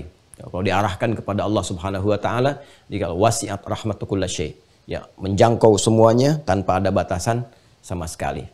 Ya, tapi bagi kita saat menerima itu, ya kan? Nah, itu kan diukur berdasarkan maslahat kita. Ya, maslahat nggak kalau kita terima sekarang, ya kan? Maka manusianya yang melihat itu seakan-akan wah saya nggak dapat, padahal tidak. Dari Allah nggak ada batasnya. Cuman keadaan kita punya keterbatasan dari apa yang kita minta. Karena itu Allah hanya mengabulkan apa yang kita butuhkan, bukan apa yang kita inginkan. Ini kalimat saya dalam sekali ya, dalam sekali. Jadi mencernanya harus dengan dalam. Saya sengaja naikkan levelnya supaya ada stimulus untuk berpikir lebih dalam ya. Jadi ini teman-teman sekalian, bentuknya apa? Bisa ada ampunan. Puncak ampunan itu rahmat diberikannya. Seperti Quran surah ke-39. Ya, ayat 53, Az-Zumar ayat 53. Qul ya ibadiyalladzina asrafu ala anfusihim la taqnatu min rahmatillah. Qul ya ibadiyalladzina asrafu ala anfusihim la taqnatu min rahmatillah. Katakan Muhammad SAW pada hamba-hambaku, infokan, viralkan pada mereka yang telah israf dalam dosa. Israf dalam dosa itu nggak terlukiskan, hampir semua dosa dia kerjain. Ya, tapi kata Allah jangan putus asa dari rahmat Allah. Jadi ketika Allah ingin memberikan ampunan tanpa batas bagi semua dosa, itu yang disebutkan pertama kali rahmatnya. Baru setelah itu ampunannya. Innallaha yaghfiru dzunuba jami'a. Ya, aku tekankan, aku tegaskan kata Allah, Allah akan mengampuni seluruh dosa tanpa kecuali sepanjang dia mau bertaubat. Nah, ahli Quran itu ketika dia memulai dengan banyak membaca terus sampai merasakan gitu kan kenikmatan dari bacaan. Jadi bukan hanya sekedar baca begitu dapat rahmat, tidak. Nanti ada rasa. Ya. Jadi kalau sudah merasakan kenikmatan, apa wujudnya rahmat didapatkan itu dalam bentuk yang pertama ini, ya. Ciri khas orang yang sudah terampuni dari dosa itu, ciri khasnya adalah satu, dia terjauh dari perbuatan kotor atau perbuatan salah yang pernah dilakukan. Ya kan? Terjauh, yang disertai dengan penyesalan, pengakuan. Jadi sudah, aduh ini nyesal dulu begini, terjauh dan gak mau lagi ke situ. Ya kan? Lalu yang menariknya, terjaga dari salah ini untuk konsisten dalam yang soleh. Terjaga dari yang salah ini, ya, untuk konsisten mengerjakan yang soleh. Bahasa singkatnya, terjaga dari perbuatan salah. Jadi orang-orang yang konsisten dengan Quran, rajin aja baca dulu terus sampai mendapatkan kenikmatan itu, ya itu dijaga oleh Allah dari perbuatan-perbuatan yang salah. Ya, diberikan kepada hatinya bimbingan, kepada jiwanya bimbingan dari Allah Subhanahu wa taala. Jadi mahfud sifatnya. Mahfud bukan maksum. Kalau maksum sifat nabi. Ya, nabi mutlak sama sekali, kalau nabi nggak pernah berbuat salah. Ya, nggak pernah berbuat salah karena dijaga sifatnya dengan sifat osmah. Jadi maksum keadaannya. Ya, kalau kita manusia itu baru mahfud. Masih ada potensi-potensi salahnya. Masih ada, bisa salah. Ya, cuma dia mesti berikhtiar untuk mendekat kepada Allah supaya diberikan kemudian penjagaan-penjagaan. Tapi tetap ketika dijaga pun nanti, yaitu kekuatan dirinya untuk memilih apakah memilih penjagaan Allah atau nanti ada bisikan-bisikan setan. Yang kadang-kadang juga kalau dipilih bisa bahaya. Nah, kekuatan untuk menjadikan kita mendapatkan perlindungan, untuk terus mendapatkan kekuatan menjaga ini, ya, penjagaan dari Allah supaya diambil itu, nah itu sebanyak mana kita berinteraksi dengan amal solehnya. Jadi kalau rajin Qurannya terus dibacakan, sampai merasakan keterkaitan dengan Al-Quran. Kayaknya kalau nggak baca sehari nggak enak, ya nggak baca dalam sekian waktu ini yang biasa saya baca, ada rasa kehilangan. Nah itu sudah mulai terpaut dengan Al-Quran, tak terpisahkan. Kalau sudah seperti ini, rahmatnya nanti bukan hanya terkait dengan ini. Ya, ada yang terkait dengan solusi, kan? Nah, dan seterusnya. Kemudian ada syifa. Ya. Ada kelembutan yang mengarahkan pada kebaikan. Ya. Sehingga lembut dan selalu tergerak untuk mengerjakan segala kebaikan. Ya, itu yang dimaksudkan Quran surah ke-35 Fatir di ayat ke-32 kan. Thumma awrathnal kitaba alladziina istafayna min ibadina faminhum zalimun li nafsihi wa minhum muqtasid wa minhum sabiqun bil khairat biidznillah. Ya, jadi ada orang-orang yang ahli Quran itu ya yang terbaiknya adalah orang-orang yang gemar berbuat kebaikan yang tentunya disupport dengan jiwa-jiwa yang lembut yang baik. Dan ini rahmat dan syifa di Quran surah ke-17 ayat 82. Wa nunazzilu minal Qur'ani ma huwa syifaa'un wa rahmatul lil mu'minin wa la yazidu adh-dhalimina illa khasara. Ya. Syifa itu ada dua maknanya. Satu, obat bagi penyakit hati. Ya, obat bagi penyakit hati. Iri, ya kan? Dendam, ria, yang jelek-jelek lah, yang dari hati itu. Ya, nah itu diobatinya dengan syifa. Makanya saya sering katakan susah kalau mau berobat ke rumah sakit, misalnya ke klinik, nggak ada. Poli hati itu nggak ada. Ya, poli gigi ada, poli mata ada. Ya, tapi poli hati dalam artian roh, obat untuk jiwa, ya, obat untuk keadaan nafas, keadaan jiwa, itu nggak ditemukan. Nah, namanya syifa. Obat itu salah satunya apa? Dari Al-Quran, interaksi dengan Al-Quran. Orang yang rajin baca Quran, itu Allah akan jaga dan dibebaskan dari kondisi hati yang kotor, yang buruk. Sehingga kita bisa menatap segala sesuatu dengan jernih. Nah, kalau sudah jernih nanti akan terbuka. Kita mengerti melihat sesuatu itu. Oh, ini maksudnya begini. Oh, dia menulis ini tuh kayaknya rasanya ke sini. Oh, ini sedang gelisah. Oh, ini masuk ke sini tuh karena ini. Oh, ini dia begini cuma pura-pura dan sebagainya. Nanti itu Allah berikan satu rasa pada jiwanya yang melahirkan firasatul mu'min. Sehingga Nabi mengatakan firasatul mu'min haqqa. Ya, kadang-kadang firasat insan beriman itu, kata Nabi itu nyata karena dibimbing oleh Allah Subhanahu wa ta'ala. Dalam kondisi-kondisi tertentu yang Allah perkenankan. Ya. Tapi bisa merasakan. Nah, ini syifa. Yang kedua, syifa itu bisa diartikan obat bagi penyakit yang divonis secara medis memang tidak mungkin disembuhkan.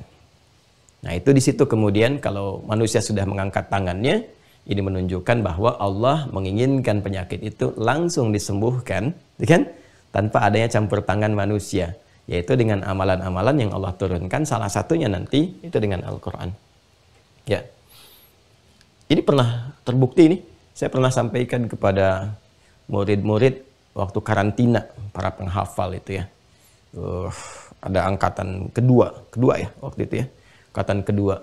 Tapi saya selalu kisahkan di setiap angkatan tentang kisah Al-Imam Al-Bukhari. Bagaimana mendapatkan keberkahan Al-Quran yang saat mengaji, kemudian minta doa sama ibunya. Alhamdulillah penyakit yang divonis itu buta permanen, ternyata bisa melihat kembali. Saya ajarkan beberapa itu kisah, kemudian ayat dalam Al-Quran. Ini yang pernah diamalkan, ini ayat-ayat begini. Itu ya, Masya Allah. Tiba kemudian saya nggak tahu kalau ada satu di antara peserta karantina itu yang sebelah matanya divonis permanen buta. Lalu dia mengamalkan itu ya dengan keyakinan, dengan apa yang disampaikan di Al-Qur'annya, dia betul ikutin telaten. Sampai satu hari kemudian ketika di kamar mandi, saat itu ada di pos karantina yang di Sukabumi. Ya, tiba kemudian orang itu teriak di kamar mandi, orang semua kaget, dia keluar, dia bertakbir, ya kan? Ternyata apa yang terjadi? Ya, Masya Allah. Pada hari kesekian tuh dalam dia menghafal Quran itu, tiba kemudian terjadi perubahan dalam pandangannya dan dia bisa melihat kembali dengan jelas, melihat kembali, ya melihat kembali. Ini nyata, bukan dibuat-buat, bukan kisah ini, bukan karang, bukan, nyata, masih ada sampai sekarang. Ya bahkan kami dokumentasikan dan sebagainya. Dan ini adalah ayat dari Allah yang sangat jelas. Jadi ayatul kaun tufassirul ayatul qaul, kan? Jadi ayat Allah ditampilkan untuk menafsirkan ayat yang tertuliskan, yang tergambarkan. Nah ini gambarannya teman-teman sekalian, ini syifa. Nah, jadi jangan dikira interaksi dengan Quran gak ada manfaatnya. Nah, jadi ini yang pertama, ini qiraat. Ya, ayo berlomba-lomba kita interaksi untuk membaca sampai dihatamkan. Ini pengantar, ya kan? Kalau pada ulama-ulama yang hebat-hebat, yaitu tidak usah sampai ke sana levelnya lah, tapi jadikan motivasi untuk ya setidaknya mendekati. Kalau Imam Syafi'i kan bisa sehari 2 kali hatamnya, siang malam. Siang sekali, malam sekali. Karena memang libur. Ya, ngaji libur, ngajar libur, semua untuk ibadah. Jadi dimaksimalin siangnya, malamnya dan sebagainya. Kan pada umumnya kita beraktivitas ya, jadi silakan dioptimalkan. Yang penting jangan kehilangan berkahnya. Tilawah itu ya memperdalam kajian.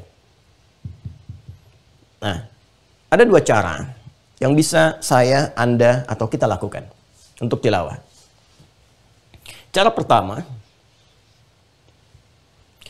kita melakukan tilawah per surat, kajian per surat. Ya. Biasanya ragamnya beda-beda. Ada yang ingin dari awal, saya pengen Al-Fatihah. Ya nggak apa-apa, turunkan, kan dibaca nih setiap hari 17 kali Al-Fatihah. Masa nggak paham tafsirnya gitu kan? Maknanya apa? Ini kan intisari Al-Quran. Rangkuman Al-Quran kan ada di Al-Fatihah. Jadi setidaknya kita hadirkan dulu. Selama sebulan ini saya pengen ngaji Al-Fatihah. Ya kan? Al-Fatihah aja. Saya baca tafsirnya. Atau Anda bagi misalnya. Ini qiraatnya ambil sekian persen dalam sehari, ya. Lalu setelah itu baru kemudian ke kajiannya. Ya, kalau saya biasanya dulu itu suka menarget. Misalnya saya pengen khatamnya berapa kali nanti sampai pertengahan Ramadan. Nanti pertengahan sampai ke ujung saya optimalkan dengan tilawah. Saya pengen tafsir yang surat ini dulu, surat ini dulu, surat ini dulu. Jadi Al-Fatihah ntar di hadapan kita ini tafsir A, tafsir B, tafsir C, tafsir D, terus kita kumpulkan semuanya. Kita lihat apa kesimpulannya kemana gitu. Dan ambil waktu jeda itu. Ya, tentu sehari kadang-kadang satu ayat gak cukup. Ya, satu hari kadang-kadang butuh 2 hari, kita lihat itu semua. Karena indah sekali ayat Quran tuh. Setiap hurufnya, Bismillahirrahmanirrahim, itu kan apakah ini masuk dalam bacaan Al-Fatihah atau di ayat sendiri baru dari fikihnya, belum nanti ke baknya ada berapa makna, bak di sini kemana larinya, terus bak di setiap Quran itu bagaimana gitu kan. Nah, kemudian ismun apa, itu kalau mau dalam gitu kan. Kalau kita mau umum aja nggak ada masalah, Bismillahirrahmanirrahim, faidahnya apa, maknanya apa, hadisnya apa, prakteknya bagaimana dalam kehidupan. Misal ya, ini ada yang berurut seperti itu, ada yang tematik. Kalau mau tematik, saya sarankan ambil per pokok yang dibutuhkan. Ya, per pokok yang dibutuhkan. Misal gini. Anda aktivitas apa? Baik, ibu misalnya ibu rumah tangga. Ya. Ibu rumah tangga. Kenapa nggak dikeluarkan ayat-ayat rumah tangga dalam Al-Quran? Lalu saat Ramadan dikaji, itu aja dulu. Gak usah jauh-jauh. Ya, jihadnya ibu tuh di rumah tangga. Surganya itu ada di situ gitu kan. Lalu kenapa nggak dipelajari? Keluarkan aja secara tematik. Apa tugasnya, apa kewajibannya, apa hak dan kewajibannya. Ya, lalu maksimalkan ayat-ayatnya apa saja. Ya, keluarkan ayat tentang istri sehingga tahu nanti hak dan kewajiban terkait dengan suami. Kemudian tentang ibu supaya terkait dengan anak-anak. Kemudian tentang anak, ya. Nanti gabungannya keluarga. Ayatnya melimpah sekali. Di Ali Imran ada, di An-Nisa ada. Terus kisah-kisah inspiratifnya banyak. Dari yang orang soleh sampai kisah Nabi ada. Pokoknya indah deh ngaji itu kalau diturunkan tuh enak. Karena di Al-Quran itu metodologinya tuh paling sempurna. Ya, ini teori hidup tuh begini. Terus nanti kalau ada masalah di rumah tangga, nih masalahnya begini nih. Solusinya seperti ini. Dari masalah komunikasi, masalah kecurigaan, istri curiga sama suami, suami curiga sama istri, masalah finansial, masalah dengan ayah ibu mertua, kadang-kadang nanti ada beda keyakinan, anak beda keyakinan dengan orang tua, seperti apa nanti caranya, dakwahnya bagaimana, ya interaksinya seperti apa, indah semua. Itu ada. Nah, pernah dikeluarkan nggak? Ya, pernah dikeluarkan nggak? Nah, sekarang coba keluarkan itu. Ya kan? Atau mau kompak, kalau rumah tangga kan sama-sama kompak gitu kan? Ya kan? Nanti suami dengan istri bareng-bareng misalnya kan? Bisa aja dibahas. Ya, paling nanti senyum-senyum sendiri. Ya, gitu. Nah, kemudian yang dari ikhwan misalnya laki-lakinya ya pekerjaannya apa sekarang? Di bisnis, ya keluarkan ayat-ayat bisnis. Ya. Dan turunannya kan dagang dan sebagainya. Itu keluarkan aja. Pelajari hukumnya. Belajar. Ya, infonya kan dengar riba apa sih riba? Belajar yang tuntas, jangan setengah-setengah. Belajar yang tuntas. Nah, kalau setengah-setengah, nanti satu capek, yang kedua kecewa, yang ketiga bingung gitu. Pasti ada itu. Jadi kalau ada ingin membebaskan dari riba, kemudian tiba-tiba belajarnya nggak tuntas, ya itu biasanya menyeberangi jembatannya nggak mudah, karena jembatannya nggak ada. Akhirnya berlawan dengan arus. Lama-lama di situ malah terjebak pada yang lebih besar lagi, atau melakukan perbuatan yang kontraproduktif pada akhirnya. Ya, atau nanti menyalahkan hukum. Saya ingin lepas dari riba tapi kok hidupnya susah ya Allah. Nah, kan? Yang salah apanya di sini? Nah, ini jadi persoalan nanti ya. Makanya tuntaskan. Kenali apa itu riba, tandanya bagaimana, cara menghindarinya bagaimana. Ya, kalau terjebak di dalamnya ingin keluar tapi ada topangan hidup yang tidak mudah, yang memungkinkan ada madarat lebih besar, cara ambil jembatannya bagaimana. Ada semua dan indah sekali.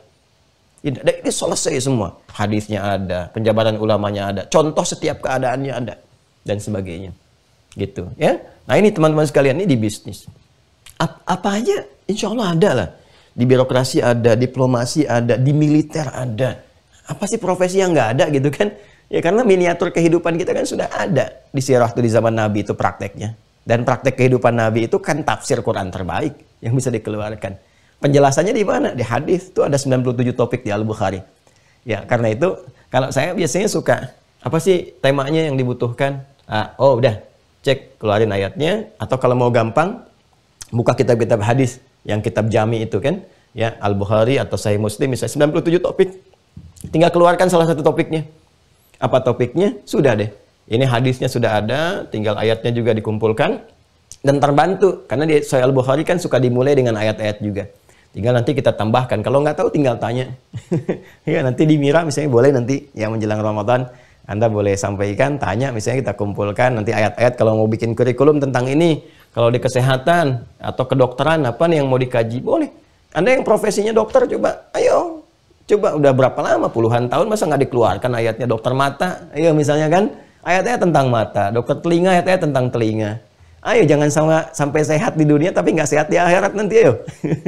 Ya, SPOG, paling banyak ayatnya. Bidan-bidan banyak tuh ayatnya di Quran. Kan? Ya, mesti belajar. Jadi nanti ada terapi juga tuh. Ya, terapi nanti untuk memberikan ketenangan dalam proses kelahiran dan sebagainya. Ya, dalam khitan itu ada juga gitu. Itu ayat-ayat Quran yang sangat memberikan pengaruh. Jadi gambarannya teman-teman, tilawah. Ya, jadi silahkan nanti bisa per surat atau per tematik yang dibutuhkan. Ya, dalam menopang sur kehidupan. Kemudian ini puncaknya adalah hafalan tahfidz. Tahfidz.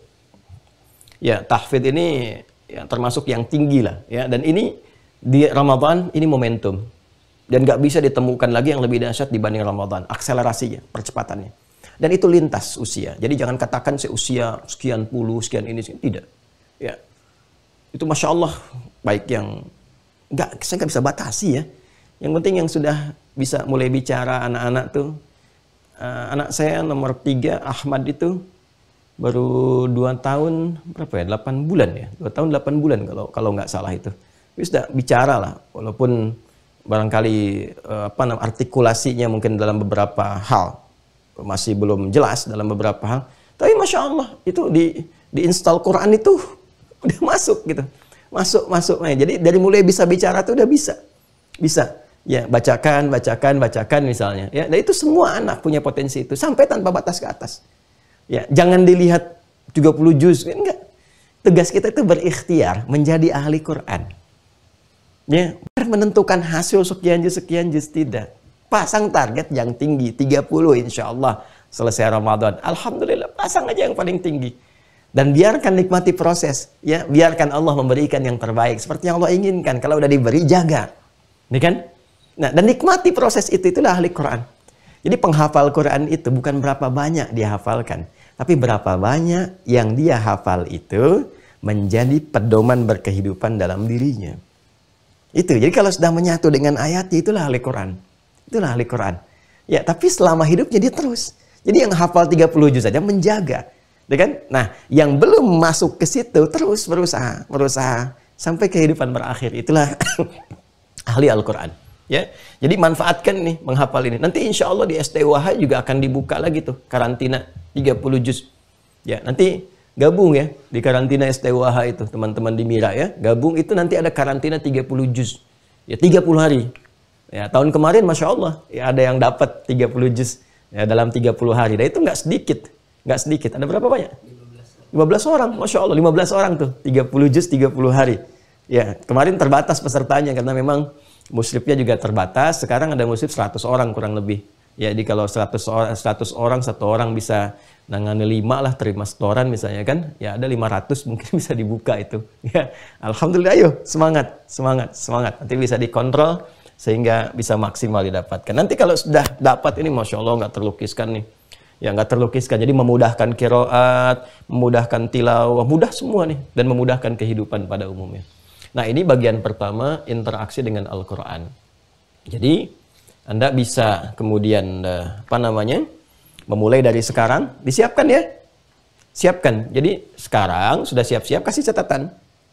Disiapkan. Nah, siapkan untuk 30 harinya. bikin tabel, ya. Insya Allah saya tidak menjanjikan, tapi akan berusaha coba menampilkan satu contoh, gitu kan. Nah, supaya nanti dari tabel itu yang di Mira ya, nanti bisa download, coba dimasukkan untuk persiapan Ramadannya. Dalam sehari, 1 sampai 30 hari misalnya kan. Ya, misal saja dimulai awal sampai dengan akhirnya. Hari pertama terus ya. 1 juz selesai tidak dibagi 5 waktu misalnya kan, selesai tidak terus hari kedua sampai dengan hari yang terakhir. Nanti konsep hafalan juga ada dengan sendirinya. Dan Anda yang sudah terhubung dengan Mira, insya Allah sudah mendapatkan yang 3 paket itu kan. Jadi metodenya udah dikasih tuh. Ya, kan ada makna ayat puasa, catatan penuntut ilmu, sama yang 3 buku itu kan. Ya kan? Yang satu metode at-taisir itu dibaca. Bukan untuk dipegang, ya, dibaca ya, bukan untuk disimpan, bukan kenang-kenangan itu. Itu hati-hati. Kalau yang 2 itu yang Anda infak itu, yang 2 itu makna ayat puasa sama apa namanya catatan penuntut ilmu. Yang 3 itu wakaf itu. Ya, awas, nggak boleh diperjualbelikan, nggak boleh dihibahkan apa itu Anda pegang, ya. Kemudian pelajari itu, dipelajari baik-baik. Dari situ kemudian yang 2-nya digunakan murajaah. Itu insya Allah. Nanti kita belajar sama-sama. Insya Allah. Ya, nanti dengan yang di STWH, semua gabung. Nanti saya tunjukkan kalau sudah hatam yang ini selesai. Kan kita bertahap. Pelan-pelan. Nanti pindah ke Quran. Ya, dari mulai bacaan sampai metode. Itu buku murajaah. Insya Allah teman-teman. Itu kan nggak sembarangan gitu ya. Murajaah itu yang ini. Nah, ini ya. Nah, ini metodenya. Ya. Nanti tinggal cek videonya kan, kalau teman-teman mau lihat, tinggal cek, nanti tinggal maksimalkan, sempurnakan. Kalau ke sistem ke STWH, kemudian di sini yang murajaahnya ini kalau Anda sudah optimalkan, insya Allah ini desainnya dengan izin Allah, desainnya itu bisa hafal, mutkin, sama juga nomor, sama peta Qurannya, posisinya dan sebagainya. Menghafal desain ini maksudnya untuk memudahkan dibawa berkehidupan, untuk berinteraksi. Ya, nggak ada tuntutan untuk hafal posisi kanan, kiri, nomor, nggak ada tuntutan begitu. Yang penting hafal Quran. Tapi ini maksudnya memudahkan, didesain untuk memudahkan kita kalau pengen mengakses bisa cepat. Ya kan nggak semuanya punya satu kegiatan yang serupa. Bagi mahasiswa kan kadang-kadang bikin tesis, disertasi atau skripsi, ya kan memerlukan dalil atau ingin bikin karya ilmiah. Kalau kita udah hafal dengan ini, istilahnya mushaf itu ada di hadapan mata gitu. Ya, bahkan dengan halamannya, dengan nomornya, dengan apanya, itu tinggal masukin aja, masukin ayat sekian, dan korelasinya di setiap ayat dengan ayat lainnya begini. Itu maksudnya. Nah, ini pengantar awal untuk memahami nanti dan memudahkan dalam proses tafsir. Ya, ini gambarannya teman-teman sekalian. Ya, baik. Ini terkait dengan interaksi sama Al-Quran. Jadi untuk aplikasinya disiapkan dari sekarang ya teman-teman sekalian. Implementasikan ini semua siapkan dari sekarang. Kalau di buku catatan penuntut ilmu kasih memo. Insya Allah nanti dari kami kita bikinkan semacam kolomnya khusus untuk Ramadan tahun ini untuk melatih saja, melatih ya supaya nanti kalau tercatatkan kan terasa evaluasinya gitu, kelihatan. Tapi kalau cuma bayang-bayangkan atau cuma digambarkan biasa, motivasinya nggak terlihat, jadi nggak ada perbandingan. Kalau dicatat kan terlihat perbandingannya. Ya, ibu kan suka ngambil catatan keuangan untuk membedakan bulan ini dengan bulan kemarin, jadi kelihatan kan. Nah, sekarang catatan amalannya seperti apa? Kalau kita melihat catatan Qurannya terlihat, ya teman-teman, ikhwan, kelihatan seperti itu evaluasinya lebih enak untuk dilakukan. Ini satu yang kita bahas. Kemudian yang selanjutnya adalah menggiatkan sedekah atau infak. Apa itu infak? Dan bagaimana detil kemudian penjabaran ini semua? Nah, itu besok. Insya Allah kita bahas. Ya, sudah jam 7 sekarang. Ya, itu besok kita uraikan lagi. Ya, yang di Zoom udah pada nengok-nengok nih. Baik, karena ini hari aktif ya, untuk mulai beraktivitas. Besok insya Allah kita mulai. Yang sekarang saya beri PR dulu masing-masing untuk menyiapkan yang bagian pertama interaksi dengan Al-Quran supaya nanti formulasi ke depannya mudah untuk dilakukan. Untuk yang kegiatan berikutnya nomor 2 sampai dengan nomor 5 detailnya nanti kita turunkan karena di luar gambaran. Kalau disebut infak tuh jangan langsung terbayang uang misalnya. Ya bukan hanya uang. Apa saja Ustaz? Besok Kan besok pembahasannya. Nanti besok kita bahas insya Allah. Ya, semoga Allah berikan kelapangan bagi kita. Alhamdulillah ya Allah. Alhamdulillah. Syukur diberikan kekuatan, tenaga, kesehatan. Diberikan sakit juga bersyukur. Alhamdulillah. Bisa istighfar, bisa banyak hal. Bisa banyak kenikmatan yang nggak didapatkan saat sehat. Dan banyak kenikmatan yang nggak didapatkan saat sakit. Semua adalah nikmat yang Allah berikan pada kita semua. Semoga kita senantiasa jadikan insan yang bersyukur pada Allah Subhanahu wa ta'ala. Izin untuk mengingatkan sebelum kita berakhir di pertemuan kali ini. Yang pertama, sekarang kita masih berada di bulan Hurum. Manfaatkan. Ini 2 bulan baik dan 3 berurutan baik. Rajab, Sya'ban, Ramadan ini bulan baik semua. Semua bulan baik. Ya, tapi 3 berurutan ini istimewa gitu ya, dan jarang-jarang kita temukan momentum seperti ini. Dan Nabi banyak menunaikan amal-amal soleh ini, ditingkatkan tuh dari sejak Rajab ke Sya'ban sampai dengan Ramadan puncaknya. Nah, di Rajab ini teman-teman mumpung masih suasana bulan Rajab, termasuk bulan Hurum, maka manfaatkan untuk 2 hal yang paling utama. Ingat baik-baik, 2 hal. Ya, bahkan sangat ditekankan dalam Al-Quran. Di Quran surah 9 ayat 36 itu. Yang pertama, supaya meningkatkan amal saleh. Ya, meningkatkan amal saleh. Dan yang kedua, untuk menghindari maksiat. Pandai-pandai untuk menghindari maksiat, sekecil apapun itu. Ya, jadi jauhi itu semua. Fala tadhimu fihinna anfusakum, itu amanah Al-Quran. Jangan berbuat zalim. Maka melatih diri dengan baik. Dan Ibnu Abbas juga bahkan memberikan komentar. Kata beliau, orang yang mencoba meninggalkan maksiat di bulan Rajab ini, ya, di bulan-bulan Hurum, bulan-bulan Hurum, termasuk Rajab saat ini, ya, itu pahalanya 2 kali lipat. Seperti orang meningkatkan ibadah pun itu pahalanya 2 kali lipat. Itu komentar Ibnu Abbas radhiyallahu taala anhuma. Jadi ini mahal sekali bulan ini. Dan satu amalan yang bisa menggabungkan itu saat bersamaan meningkatkan amal saleh, meninggalkan maksiat, itu puasa. Itu puasa. Karena itu juga dianjurkan, disarankan untuk meningkatkan puasa di bulan Rajab, memperbanyak puasa. Nah, hadis-hadisnya yang sahih yang terkait dengan bulan-bulan Hurum, ya kan? Ada juga beberapa yang dhaif yang terkait dengan Rajab, tapi dhaifnya juga ada keutamaan amal yang bisa dilakukan. Ya, tapi kalau ada dalil yang sahih, yang nggak usah diperdebatkan untuk puasanya. Memang diakui ada hadis-hadis yang bermasalah sampai masuk derajat yang palsu juga banyak bertebaran terkait dengan bulan Rajab. Tapi bukan berarti hadirnya hadis-hadis itu menjadikan puasanya terlarang. Ini salah. Ini fatal, ya. Awas, hati-hati nih. Ulama itu membahas ada hadis-hadis palsu seputar Rajab bukan untuk mengingkari puasanya, tapi menunjukkan bahwa ini loh, ada yang tidak tepat dalam sandaran amalan. Itu yang dimaksudkan. Hati-hati ya. Nah, jadi mesti cerdas juga dan jangan melihat menyimpulkan ada yang potongan-potongan itu tidak tepat. Ya, saya ada informasi ada yang menebarkan di grup WA itu, ya, meluruskan ceramah Ustadz Adi begini-begini. Saya enggak lihat, ini saya lihat tuh ada yang menyampaikan. Dan itu saya senang sebetulnya diluruskan, tuh senang sekali, ya. Kan kita nggak ada yang sempurna ya, jadi senang kalau kita diluruskan tuh harus senang. Nah, terus kita lihat diluruskannya yang mana. Tapi kalau cara meluruskan tuh nggak tepat atau salah meluruskan karena salah paham, itu problem juga. Nah, saya lihat itu kurang tepat itu. Jadi bukan meluruskan saya akhirnya, ya, tapi membawa informasi yang keliru, membawa informasi hoax karena motong-motong kitab gitu. Ya, motong-motong dan salah menyimpulkan apa yang saya sampaikan, lalu salah memotong kitab. Jadi salahnya 2. Satu, salah menyimpulkan. Saya itu termasuk supporter saum Rajab. Karena masuk dalam saum Hurum. Ya, boleh, silahkan perbanyak, silahkan tingkatkan. Jadi saya yang mendorong, tingkatkan puasa di siang harinya, malam harinya tunaikan ibadah qiyam dan seterusnya. Silahkan.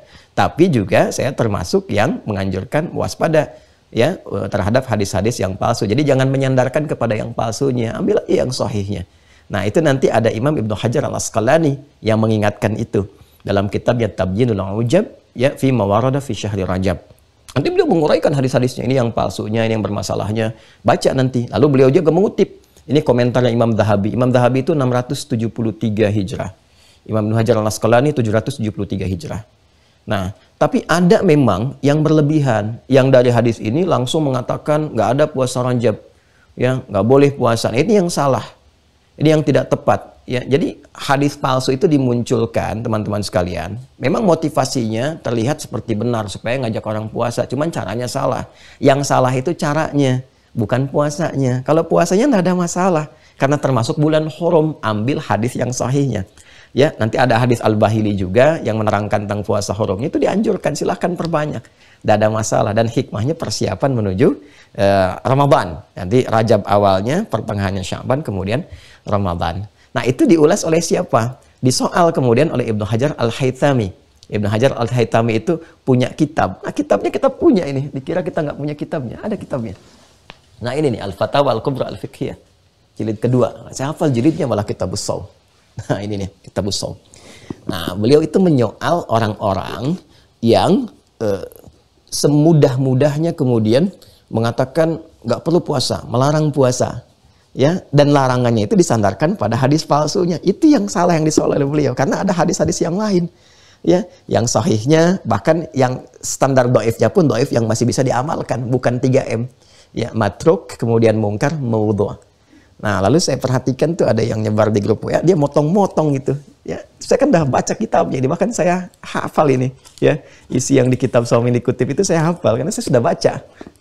Jadi dipotong nih, paragraf ini dipindahin ke sini, hanya untuk menyusun satu narasi bahwa meluruskan Ustaz Adi Hidayat. Itu keliru itu.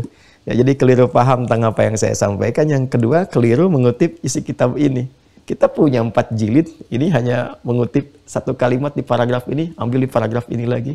Ya, nah, jadi hati-hati itu ya, hati-hati. Ya, kalau saya pribadi senang kalau diluruskan, malah senang. Ya, tapi meluruskan dengan cara yang benar, ya, mengambil yang benar. Dan kalau memang kita dapati kita keliru, langsung kita katakan dengan segala kerendahan hati, kemarin keliru, yang benar begini. Nah, seperti yang Fulan katakan atau ini katakan. Alhamdulillah, kalau ada seperti itu, kita bersyukur pada Allah Subhanahu wa Ta'ala. Nah, karena itu saya suka melarang, bahkan mengatakan kepada tim, jangan diperkenankan kalau ada yang memotong video, karena khawatirnya apa? Salah mengambil cuplikan sehingga salah disimpulkan, atau bahkan sekarang suka dikasih judul yang aneh-aneh tuh, ya, judulnya A, judulnya B, judulnya C, padahal mungkin maksud ceramahnya bukan ke situ. Nah, itu yang berbahaya.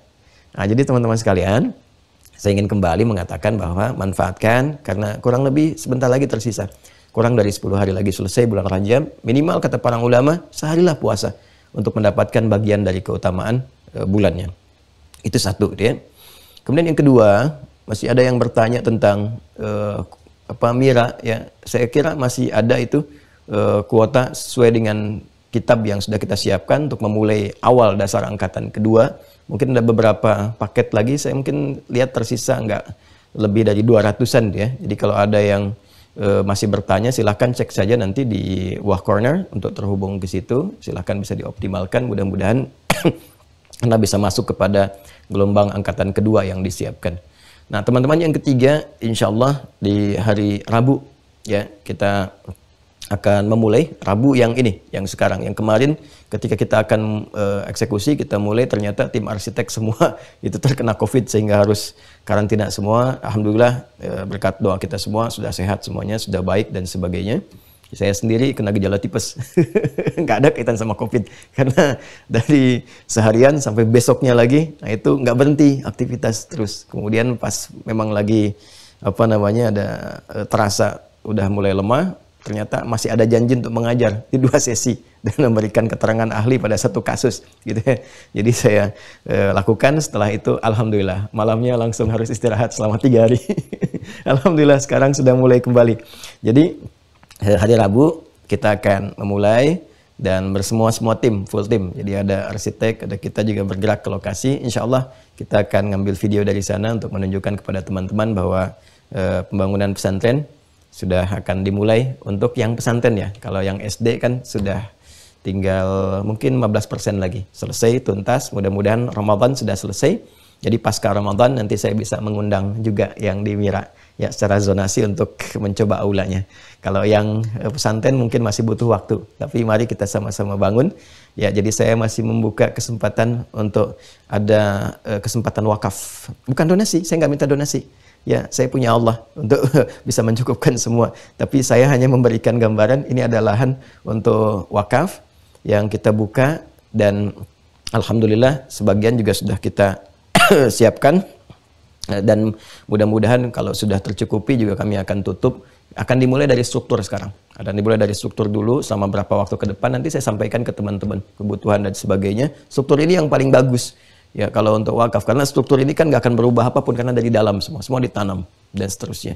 Jadi kalau sudah selesai, tinggal nanti bangun spot-spotnya. Ya, masjid. Kalau masjid sudah ada, maaf, Anda nggak punya kesempatan di masjid karena masjid sudah tertutup. Masjid sudah selesai, tinggal nanti ada asrama, ada yang lain-lainnya, nanti ada spotnya, atau kita semua pada aspek-aspek yang bisa terkait. Kalau sudah selesai, saya katakan sudah terpenuhi, sudah cukup, nanti kita tinggal manfaatkan saja dan niatkan semua karena Allah. Itu semuanya, dari mulai suratnya, dari mulai tanahnya, dari semua asetnya, nggak ada satupun untuk milik pribadi, semuanya ditujukan untuk wakaf. Ya kan? Dan memang itu untuk mencetak ulama saja. Jadi kalau anak-anak Bapak Ibu mau ke situ, boleh.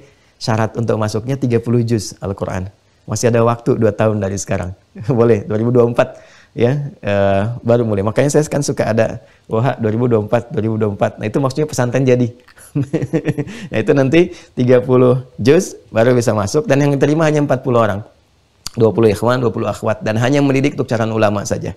Calon ulama, dan tidak profit di situ, tidak untuk cari uang. Makanya nanti cara pembiayaannya adalah saya dulu, saya bisa berapa dari semua kebutuhan, kalau bisa tercukupi maka gratis. Kalau ada sisa dari ketidakmampuan saya sementara, nanti baru dibagi kepada seluruh orang tua untuk bisa menyempurnakan sehingga itu milik semuanya. Itu karena tujuannya memang hanya untuk menyiapkan kadar ulama. Dan insya Allah kita niatkan tidak mencari sedikit pun dunia selesai. Kita nyiapin buat pulang aja. Baik ya, itu teman-teman sekalian, terima kasih untuk hari ini. Semoga Allah muliakan kita. Maafkan kalau ada yang kurang berkenan di pertemuan hari ini. Semoga Allah rahmati, semoga Allah muliakan, dan semoga Allah senantiasa menjaga, menyayangi kita semua. Allahumma taqabbal minna innaka antas sami'ul alim, wa tub alaina innaka antat tawwabur rahim. Rabbana Allahumma barik lana ya Allah fi hadha syahr Rajab, wa barik lana ya Allah warzuqna al-quwwata lin'amala fihi ma tuhibbuhu wa tarda. Allahumma barik lana ya Allah fi Sya'ban, wa balighna Sya'ban, wa balighna Ramadan, wa barik lana ya Allah kullal barakatil kamali fi syahril mubarak fi syahri Ramadan. Allahumma rabbana atina fid dunya hasanah wa fil akhirati hasanah wa qina adzaban nar. Ati anfusana taqwaha wa zakkiha anta khairu man zakkaha anta waliyuha wa maulaha. Wa sallallahu ala sayyidina Muhammad wa ala alihi wa sahbihi ajma'in. Subhanakallahumma wa bihamdika nashhadu an la ilaha illa anta nastaghfiruka wa natubu ilaik. Walhamdulillahi rabbil alamin. Assalamualaikum warahmatullahi wabarakatuh.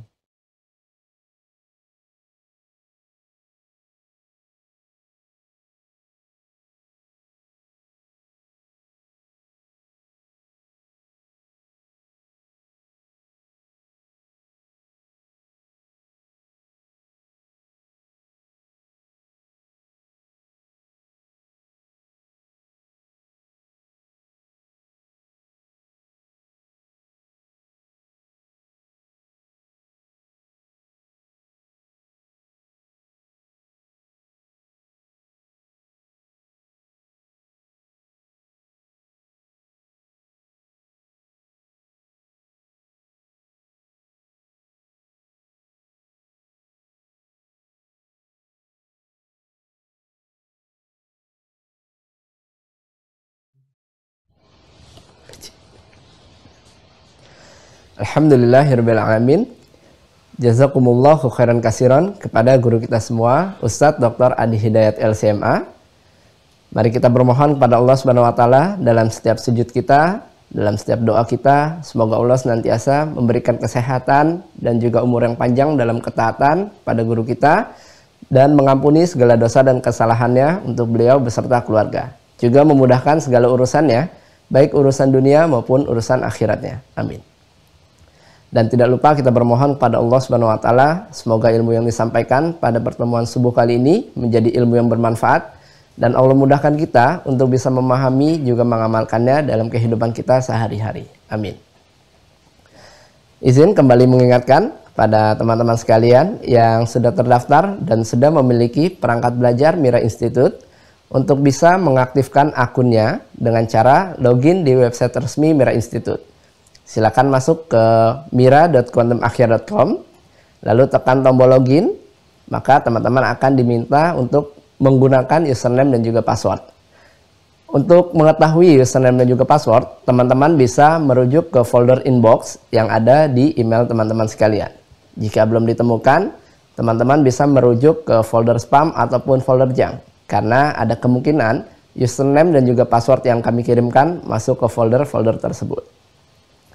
Setelah teman-teman menggunakan username-nya berupa email dan juga passwordnya berupa nomor telepon yang teman-teman sudah daftarkan sebelumnya, silahkan update foto profil teman-teman sekalian dan juga data diri teman-teman seperti tempat tinggal, tanggal lahir, dan sebagainya agar data teman-teman bisa terbaca oleh sistem kami. Dan yang terpenting, teman-teman bisa menikmati setiap fasilitas ataupun fitur-fitur yang sudah disajikan di website resmi Mira Institute. Seperti mendownload kitab-kitab rujukan ataupun materi yang sudah di-scan oleh tim admin.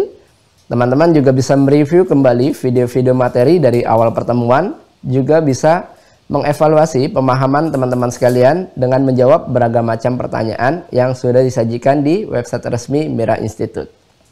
Dan yang terpenting, insya Allah jika kesempatannya sudah tiba, jika teman-teman sudah mengaktifkan akun, maka teman-teman berkesempatan untuk mendapatkan undangan sesi kajian offline bersama guru kita, Ustadz Dr. Adi Hidayat LCMA. Untuk itu sekali lagi kami ingatkan, penting bagi teman-teman untuk bisa mengaktifkan akunnya. Dan bagi teman-teman yang sudah tergabung, jangan lupa untuk join di grup resminya Mira Institute yang ada di Facebook dan juga di Telegram. Silahkan dicari seperti yang sudah tertera pada layar teman-teman sekalian, nama grup Facebook di Facebook dan juga di Telegram ya.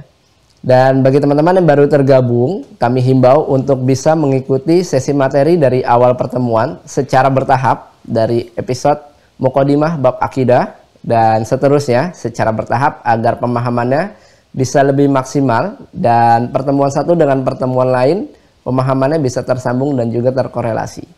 Jangan lupa untuk mengikuti ujian di setiap babnya agar teman-teman bisa lanjut ke bab berikutnya dan teman-teman mendapatkan kesempatan untuk mengikuti sesi Zoom bersama guru kita Ustadz Dr. Adi Hidayat LCMA. Dan bagi teman-teman yang masih menunggu untuk tergabung menjadi mahasantri di Mira Institute, teman-teman bisa mengambil manfaat dari pembelajaran di Mira Institute dengan cara mensubscribe YouTube channelnya Mira Institute. Pastikan logonya sesuai seperti yang ada pada layar teman-teman di bagian kiri atas. Dan bagi teman-teman yang ingin mengetahui video-video terbaru dari guru kita Ustadz Dr. Adi Hidayat LCMA, teman-teman bisa mensubscribe YouTube channelnya Adi Hidayat Official. Jangan lupa untuk tekan tombol loncengnya agar setiap notifikasi terbaru bisa langsung masuk ke perangkat teman-teman sekalian. Dan yang terakhir, bagi teman-teman yang ingin mengambil kesempatan atau mengambil peluang untuk berwakaf pesantren Mira Institute, teman-teman bisa menyalurkan melalui rekening Bank Syariah Indonesia dengan kode bank 451 dan nomor rekening 11144444142 atas nama Yayasan Mahat Islam Rafiah Akhyar seperti yang sudah tertera pada layar teman-teman sekalian. Baik, ini saja yang bisa kami sampaikan. Saya Fadil mewakili tim Mira yang bertugas. Jika ada hal yang kurang berkenan kami mohon maaf. Terima kasih atas perhatiannya. Assalamualaikum warahmatullahi wabarakatuh.